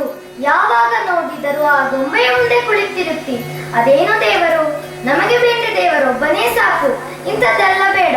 ಒಂದು ಊಟಕ್ಕೂ ಬರ್ಲಿಕ್ಕಿಲ್ಲ, ತಿಂಡಿಗೂ ಬರ್ಲಿಕ್ಕಿಲ್ಲ. ನೀನು ಹೀಗೆ ಮಾಡಿದರೆ ನಾನು ಊಟ ಮಾಡ್ಲಿಕ್ಕಿಲ್ಲ ನೋಡು.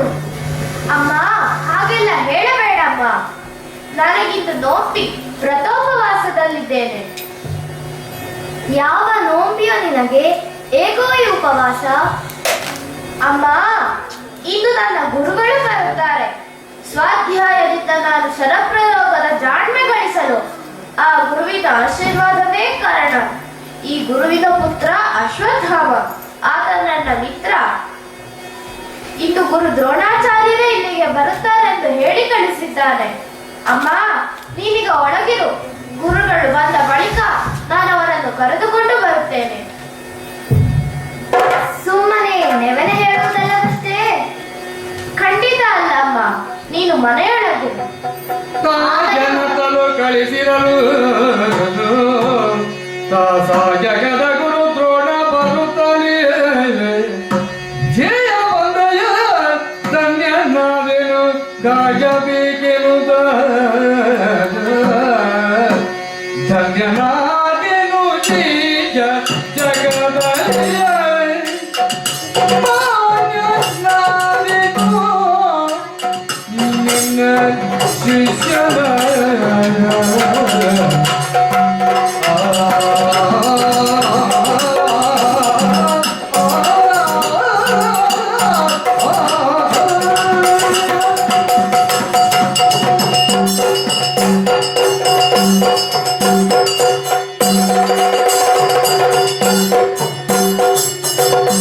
ಧನ್ಯನಾದೆನು ಜೀಯ ಜಗದಲ್ಲಿಯೇ ಮಾನ್ಯನಾದೆನು ನಿನ್ನ ಶಿಷ್ಯನ ಧನ್ಯವೆನಿಸುವೆ ದೇವ ಸರ್ವಾರ್ಪಣವು ನಿನಗೆ ನಿನ್ನ ದೇಶಗಮ್ಯನೆ ಎನಿಸುವೆ ದೇವ ಸರ್ವಾರ್ಪಣವು ನಿನಗೆ ಧನ್ಯನಾದೆನು ದೇವ ಜಗದಲ್ಲಿಯೇ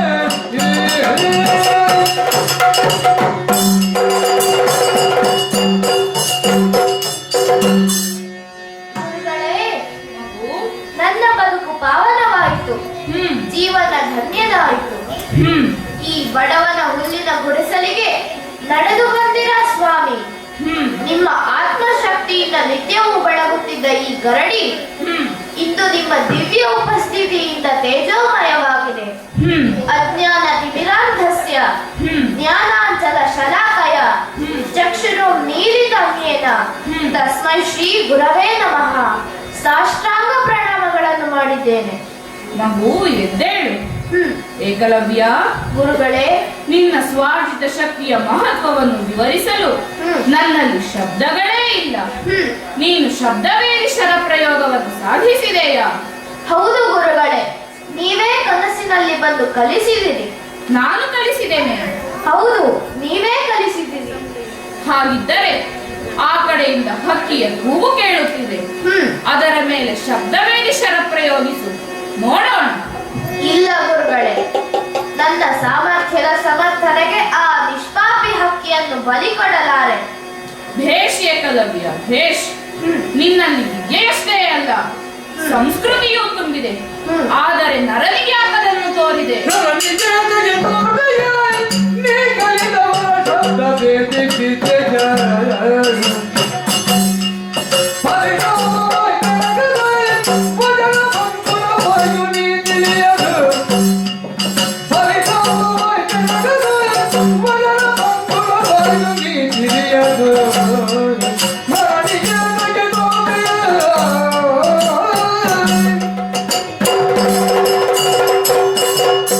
ಮಗು ಏಕಲವ್ಯ, ಗುರುಗಳೇ, ಗುರುವಿನ ಗೊಮ್ಮೆಯನ್ನೇ ಸಾಕ್ಷಿಯಾಗಿಟ್ಟುಕೊಂಡು ಏಕಾಗ್ರತೆಯಿಂದ ಅಭ್ಯಾಸ ಮಾಡಿದರೆ ವಿದ್ಯೆ ಕರಗತವಾಗುತ್ತದೆ ಎಂಬುದಕ್ಕೆ ನೀನೇ ಒಂದು ಉದಾಹರಣೆ. ನಾನು ನೇರವಾಗಿ ಕಲಿಸದೆಯೇ ಶಸ್ತ್ರಾಸ್ತ್ರಗಳು ಶಬ್ದವೇದಿಯು ಸಿದ್ಧಿಸಿರುವುದು ಮಹದಾಶ್ಚರ್ಯದ ಸಂಗತಿ, ಅಷ್ಟೇ ಅಭಿಮಾನದ ಸಂಗತಿಯೂ ಕೂಡ. ಆದರೆ ನೀನು ಹೀಗೇಕೆ ಮಾಡಿದೆ? ನಾನೇನಾದರೂ ತಪ್ಪು ಎಸಗಿರುತ್ತೇ ದೇವ? ನೀನು ತಪ್ಪು ಎಸಗಿಲ್ಲ, ಆದರೆ ಎಸಗಿದ್ದು ತಪ್ಪಾಗಿದೆ. ಈ ಮಾತಿನ ಗೂಢಾರ್ಥವೇನು ಜಿಯ? ನೀನು ಕರಗತ ಮಾಡಿಕೊಂಡಿರುವ ಶಬ್ದವೇರಿ ಶರಪ್ರಯೋಗವನ್ನು ಪಾರ್ಥನ ಮುಂದೇಕೆ ತೋರಿದ್ದೆ? ಆತ ದುಷ್ಟ ಮೃಗಗಳನ್ನು ನನ್ನ ಅಭಯಾರಣ್ಯಕ್ಕೆ ಅಟ್ಟಿಸಿಕೊಂಡು ಬಂದಾಗ ಆದ ಘಟನೆ ಅದು. ಅದಿರಬಹುದು, ಆದರೆ ನನಗದು ಪರಿತಾಪವಾಯಿತು. ನನ್ನ ವಚನ ಭಂಗವಾಗುವಂತಹ ಪರಿಸ್ಥಿತಿ ಉಂಟಾಯಿತು. ಹೌದೇ? ನಿಮ್ಮ ವಚನ ಭಂಗವೇ? ನಿಮ್ಮ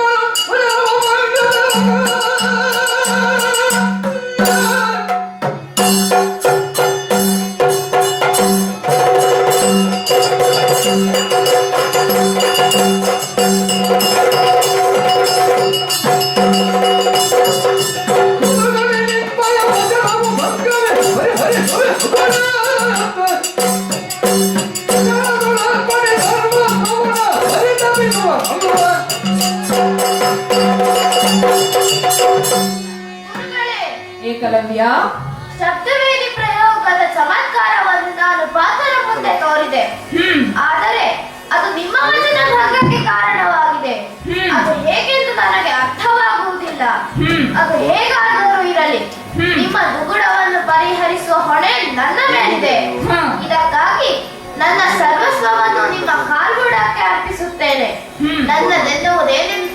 ನನ್ನದೆನ್ನುವುದೇನನ್ನು ಕಳೆದುಕೊಳ್ಳುವುದಿದ್ದರೂ ನನಗದರಲ್ಲಿ ಚಿಂತೆ ಇಲ್ಲ. ಹೇಳಿ ಗುರುಗಳೇ, ನಿಮ್ಮ ಪರಿತಾಪವನ್ನು ಪರಿಹರಿಸಲು ನಾನೇನು ಮಾಡಬೇಕು? ಏಕಲವ್ಯ, ಆವೇಶಭರಿತನಾಗಬೇಡ. ನೀನು ನನ್ನನ್ನು ಪರಿಪೂರ್ಣ ಮನಸ್ಸಿನಿಂದ ಒಪ್ಪುವೆಯಷ್ಟೇ? ಹೌದು ಗುರುಗಳೇ, ನನ್ನ ಮನಸ್ಸಾಕ್ಷಿಯಾಗಿಯೂ ಹೌದು. ಹಾಗಿದ್ದರೆ ಗುರುದಕ್ಷಿಣೆ ನೀಡುವೆಯಾ? ನಾನೇ ಕೇಳಬೇಕಾದ ಪ್ರಶ್ನೆ ಇದು. ಹೇಳಿ ಗುರುಗಳೇ, ಗುರುದಕ್ಷಿಣೆಯನ್ನಾಗಿ ಏನನ್ನು ನೀಡಲಿ? ನನ್ನ ಸರ್ವಸ್ವವೂ ನಿಮಗರ್ಪಿತ. ಸರ್ವಸ್ವವೇನು ಬೇಡ ಏಕಲವ್ಯ. ಬಿಲ್ಲಿಗೆ ಬಾಣವನ್ನು ಹೂಡಿ ಶಿಂಜಿನಿಯನ್ನು ಸೆಳೆದು ಶರಪ್ರಯೋಗಕ್ಕೆ ಬಲ ಕೊಡುವ ಬಲಗೈಯ ಹೆಬ್ಬೆರಳನ್ನು ನೀಡು ಸಾಕು.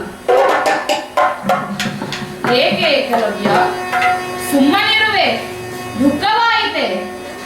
ಇಲ್ಲ ಗುರುಗಳೇ, ಇಷ್ಟಕ್ಕಾಗಿ ದುಃಖ ಬೇಕೆ? ಮತ್ತೆ ನನಗೆ ನಿನ್ನೆಯ ಕನಸಿನ ನೆನಪಾಯಿತು. ಏನದು? ಕನಸಿನಲ್ಲಿ ನೀಲಾಂಗನೋರ್ವ ಬಂದು ನನ್ನ ಕೊರಳನ್ನೇ ಕೇಳಿದ. ಆತನ ದಿವ್ಯ ಪ್ರಭೆಗೆ ಹೊರಳಾದ ನಾನು ನನ್ನ ಕೊರಳನ್ನೇ ನೀಡಿದೆ. ಅದರ ಮುಂದೆ ಇದೇನು ಮಹಾ? ಹೌದೇ ಏಕಲವ್ಯ? ನಿನ್ನ ಕನಸಿನ ವಿವರವನ್ನು ಕೇಳಿ ಮೈ ಪುಳಕಿತವಾಗುತ್ತದೆ. ನೀನು ದೇವ ಕಾರ್ಯಕ್ಕೆ ಅರ್ಪಿತನಾದವನು ವತ್ಸ. ಗುರುದೇವ, ನಿಮ್ಮ ಹರಕೆಗಿಂತ ಹೆಚ್ಚಿನದ್ದು ಏನಿದೆ? ನಿಮ್ಮ ವಚನವೂ ಉಳಿಯಲಿ, ಆ ಅರ್ಜುನನ ಕ್ರೋಧಾಗ್ನಿಯೂ ತಣಿಯಲಿ. ಇದೋ ಬಲಗೈಯ ಹೆಬ್ಬೆರಳನ್ನು ನಿಮ್ಮ ಕಾಲ್ಬುಡದಲ್ಲಿ ಗಾಯಕ್ಕೆ ಸೊಪ್ಪಿನ ಔಷಧಿಯನ್ನು ಹಚ್ಚಿ ಬರುತ್ತೇನೆ. ಆಗಲಿ. ಅರ್ಜುನನ ಅಸೂಯಾಗ್ನಿಗೆ ಬಲಿಯಾದ ಯಾದ ಕುಮಾರನ ಬೆರಳನ್ನೊಮ್ಮೆ ನೋಡುತ್ತೇನೆ. ಅಯ್ಯೋ, ಇದೇನಾಯಿತು?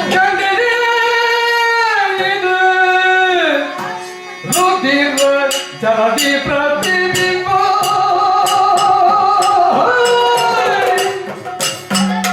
ಕಂಡದೆ ನೀನು ರುದಿರ ಜಲದಿ ಪ್ರತಿಬಿಂಬ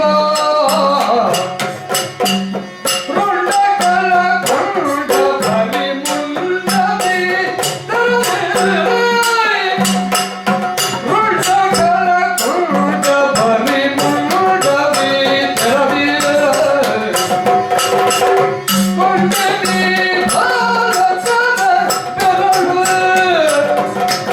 ಕೊಂಡದಿ ಬಾಲಕನ ಬೆರಳು ಇದಕ್ಕೆ ಕಲ ಕೊಂಡೆ ಕಲ್ಲಯ ಕೊರಳು ತೋರಿಸಿದು ನೆರಳು ಇದಕ್ಕೆ ಕಲ ಕೊಂಡೆ ಕಲ್ಲಯ ಕೊರಳು ತೋರಿಸಿದು ನೆರಳು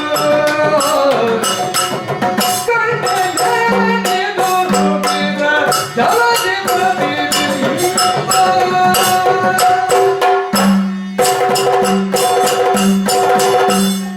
ಅಯ್ಯೋ, ಈ ಕಲ್ಲಿನ ಮೇಲೆ ಹರಡಿರುವ ರಕ್ತದಡೆಯಿಂದ ಒಮ್ಮೆ ಆ ಹೆಬ್ಬೆರಳನ್ನು ನೋಡಲೆಂದು ಬಾಗಿದೆ. ಆದರೆ ನಾನು ಕಂಡದ್ದೇನು? ಆ ರುಧಿರ ಜಲದಲ್ಲಿ ನನ್ನ ಪ್ರತಿಬಿಂಬವನ್ನು ಕಂಡೆ. ಯಾವುದೋ ಬಲವಾದ ಕೈ ಬಂದು ನನ್ನ ನೆರಳಿನ ಕೊರಳನ್ನು ಕತ್ತರಿಸುವ ದೃಶ್ಯವನ್ನು ಕಂಡೆ. ರುಂಡ ಕಳೆದುಕೊಂಡ ನನ್ನ ಮುಂಡ ವಿಲಿ ವಿಲಿ ಒದ್ದಾಡುವುದನ್ನು ಕಂಡೆ. ಇದು ನನ್ನ ಭವಿಷ್ಯದ ಸೂಚನೆಯೇ ಅಲ್ಲ, ಈ ನಿಷ್ಪಾಪಿ ಬಾಲಕನಿಗೆ ಅನ್ಯಾಯವೆಸಗಿದ್ದರ ಪ್ರತಿಫಲವೇ ಇರಬಹುದು, ಇರಲೂಬಹುದು. ಇದನ್ನು ತಪ್ಪಿಸುವ ಸಾಮರ್ಥ್ಯ ನನಗಿಲ್ಲ. ಬಂದುದನ್ನು ಅನುಭವಿಸಲೇಬೇಕು. ತಾವು ಕೂಗಿಕೊಂಡದ್ದೇಕೆ ಗುರುಗಳೇ? ಕೂಗಿದ್ದಲ್ಲ ಮಗು, ಏನೋ ಕ್ರಾಂತಿ ಆವರಿಸಿತ್ತು ಅಷ್ಟೇ. ಬೆರಳಿಗೆ ಕೊರಳು ಉರುಳಿದ ದೃಶ್ಯ ಕಂಡಂತಾಯಿತು. ಈ ಬೆರಳನ್ನು ತೊಳೆದು ತಂದೀಯಲೆ? ಅರ್ಜುನನಿಗೆ ಸಾಕ್ಷಿ ಕೊಡುವುದಕ್ಕಾಯಿತು. ಅದೇನು ಬೇಡ ಏಕಲವ್ಯ. ಈ ಬೆರಳನ್ನು ನಿನ್ನ ತಾಯಿಗೆ ಕಾಣದಂತೆ ಎಚ್ಚರ ವಹಿಸು. ಏಕೆಂದರೆ ಶೋಕ ಸಂತಪ್ತ ಮಾತೃಶಾಪ ನನಗೆ ಬಾರದಿರಲಿ ಎಂದು ನಾನಿನ್ನು ಬರುತ್ತೇನೆ. ಆಗಲಿ ಗುರುಗಳೇ, ಬಂದ ಕೆಲಸವಾಯ್ತಲ್ಲ, ಮನಸ್ಸಿಗೆ ಶಾಂತಿ ಇದೆಯಲ್ಲ? ಶಾಂತಿ?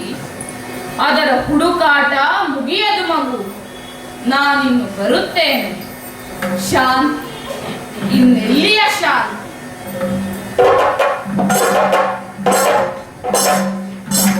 ಏನು ಬಚ್ಚ, ಗುರುಗಳಿನ್ನು ಬರಲಿಲ್ಲವೇ? ನೀನಿನ್ನು ಊಟಕ್ಕೆ ಬರಲಿಲ್ಲ? ಏನು ಮಾಡ್ತೀಯ ಇಲ್ಲಿ? ಹಾ, ಈ ಕಲ್ಲಿನ ಮೇಲೆ ರಕ್ತದ ಹೊಳಿ, ತುಂಡಾಗಿ ಬಿದ್ದ ಹೆಬ್ಬೆರಳು. ಯಾರದಿದು? ಬಚ್ಚ, ನಿನ್ನದೇನು? ತೋರಿಸಿ ನಿನ್ನ ಕೈಗಳನ್ನು. ಅಯ್ಯೋ,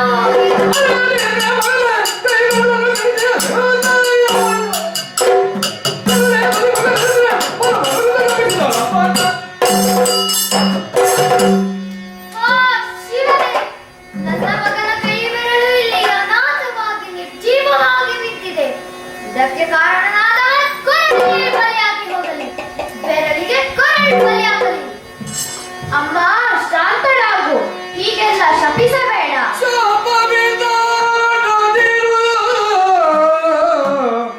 ಅಮ್ಮ ಗುರುಗಳಿಗೆ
ಗುರುಗಳಿಗೆ ಶಾಪದಿಂದಾಗದಿರು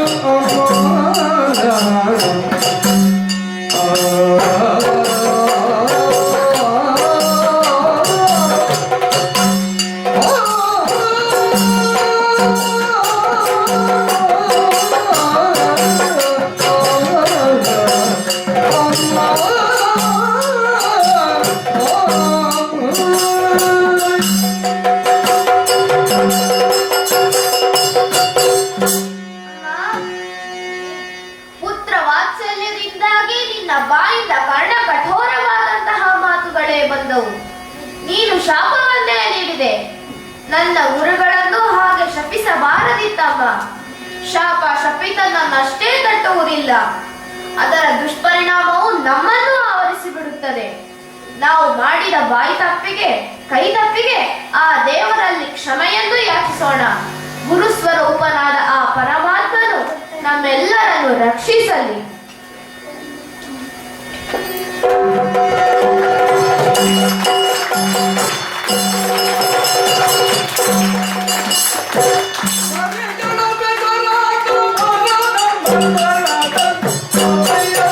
Oh,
ಸಹೃದಯರೇ, ಇಷ್ಟು ಹೊತ್ತು ಡಾಕ್ಟರ್ ಚಂದ್ರಶೇಖರ ರಾಮದೇವರು ರಚಿಸಿದ ಯಕ್ಷಗಾನ ಪ್ರಸಂಗ ಏಕಲವ್ಯ ಇದರ ತಾಳಮದ್ದಳೆ ಆವೃತ್ತಿಯನ್ನು ವೀಕ್ಷಿಸಿದರೆ ಇದರಲ್ಲಿ ಭಾಗಿಯಾದ ಎಲ್ಲ ಕಲಾವಿದರ ಪರಿಚಯವನ್ನು ತಮಗೆ ಮಾಡಿಕೊಟ್ಟು ಅವರಿಗೆ ಕೃತಜ್ಞತೆಯನ್ನು ಅರ್ಪಿಸುವಂತಹ ಸಂದರ್ಭ ಇದು. ಈಗಾಗಲೇ ನೀವು ಪೂರ್ತಿ ಇದನ್ನು ವೀಕ್ಷಿಸಿದ್ದೀರಿ. ಪ್ರಬುದ್ಧರಾದ ಕಲಾವಿದರು ಪ್ರಸ್ತುತಪಡಿಸುವ ಹಾಗೆ ಮಕ್ಕಳಿಗೆ ಸಾಧ್ಯವಾಗದು. ಅವರದ್ದು ಮೊದಲ ತಾಳಮದ್ದಳೆ ಪ್ರದರ್ಶನ 3ನೇ ಕ್ಲಾಸಿನ ಮಗುವಿನವರೆಗೆ 8ನೇ ಕ್ಲಾಸ್ನವರೆಗೆ ಬೇರೆ ಬೇರೆ ತರಗತಿಗಳಲ್ಲಿ ಓದ್ತಾ ಇರುವಂತಹ ವಿದ್ಯಾರ್ಥಿಗಳು ಇದರಲ್ಲಿ ಭಾಗವಹಿಸಿದ್ದಾರೆ. ಉದ್ದೇಶ ಅಷ್ಟೇ, ವಿದ್ಯಾರ್ಥಿಗಳಿಗೆ ಈ ಕಲೆಯ ಪ್ರಕಾರದ ಪರಿಚಯ ಮಾಡಿಕೊಡಬೇಕು, ಭಾಷೆಯನ್ನು ಸಂಸ್ಕಾರವನ್ನು ಅವರಲ್ಲಿ ಬೆಳೆಸಬೇಕು, ಪುರಾಣದ ಪರಿಚಯ ಅವರಿಗೆ ಆಗಬೇಕು. ಹೀಗೆ ಹಂತ ಹಂತವಾಗಿ ಅವರ ವ್ಯಕ್ತಿತ್ವ ವಿಕಾಸ ಆಗಬೇಕು ಅನ್ನೋದಷ್ಟೇ ಇದರ ಹಿಂದಿನ ಉದ್ದೇಶ. ಇನ್ನಷ್ಟು ಹೆಚ್ಚಿನ ಪ್ರದರ್ಶನಗಳು ಈ ಮಕ್ಕಳಿಂದ ಸಾಧ್ಯವಾಗಬಹುದು ಮತ್ತು ಇನ್ನೂ ಹೆಚ್ಚಿನ ಉತ್ತಮವಾದ ಪ್ರದರ್ಶನವನ್ನು ಅವರು ನೀಡಬಹುದು ಅಂತ ನಾವು ಭಾವಿಸೋಣ.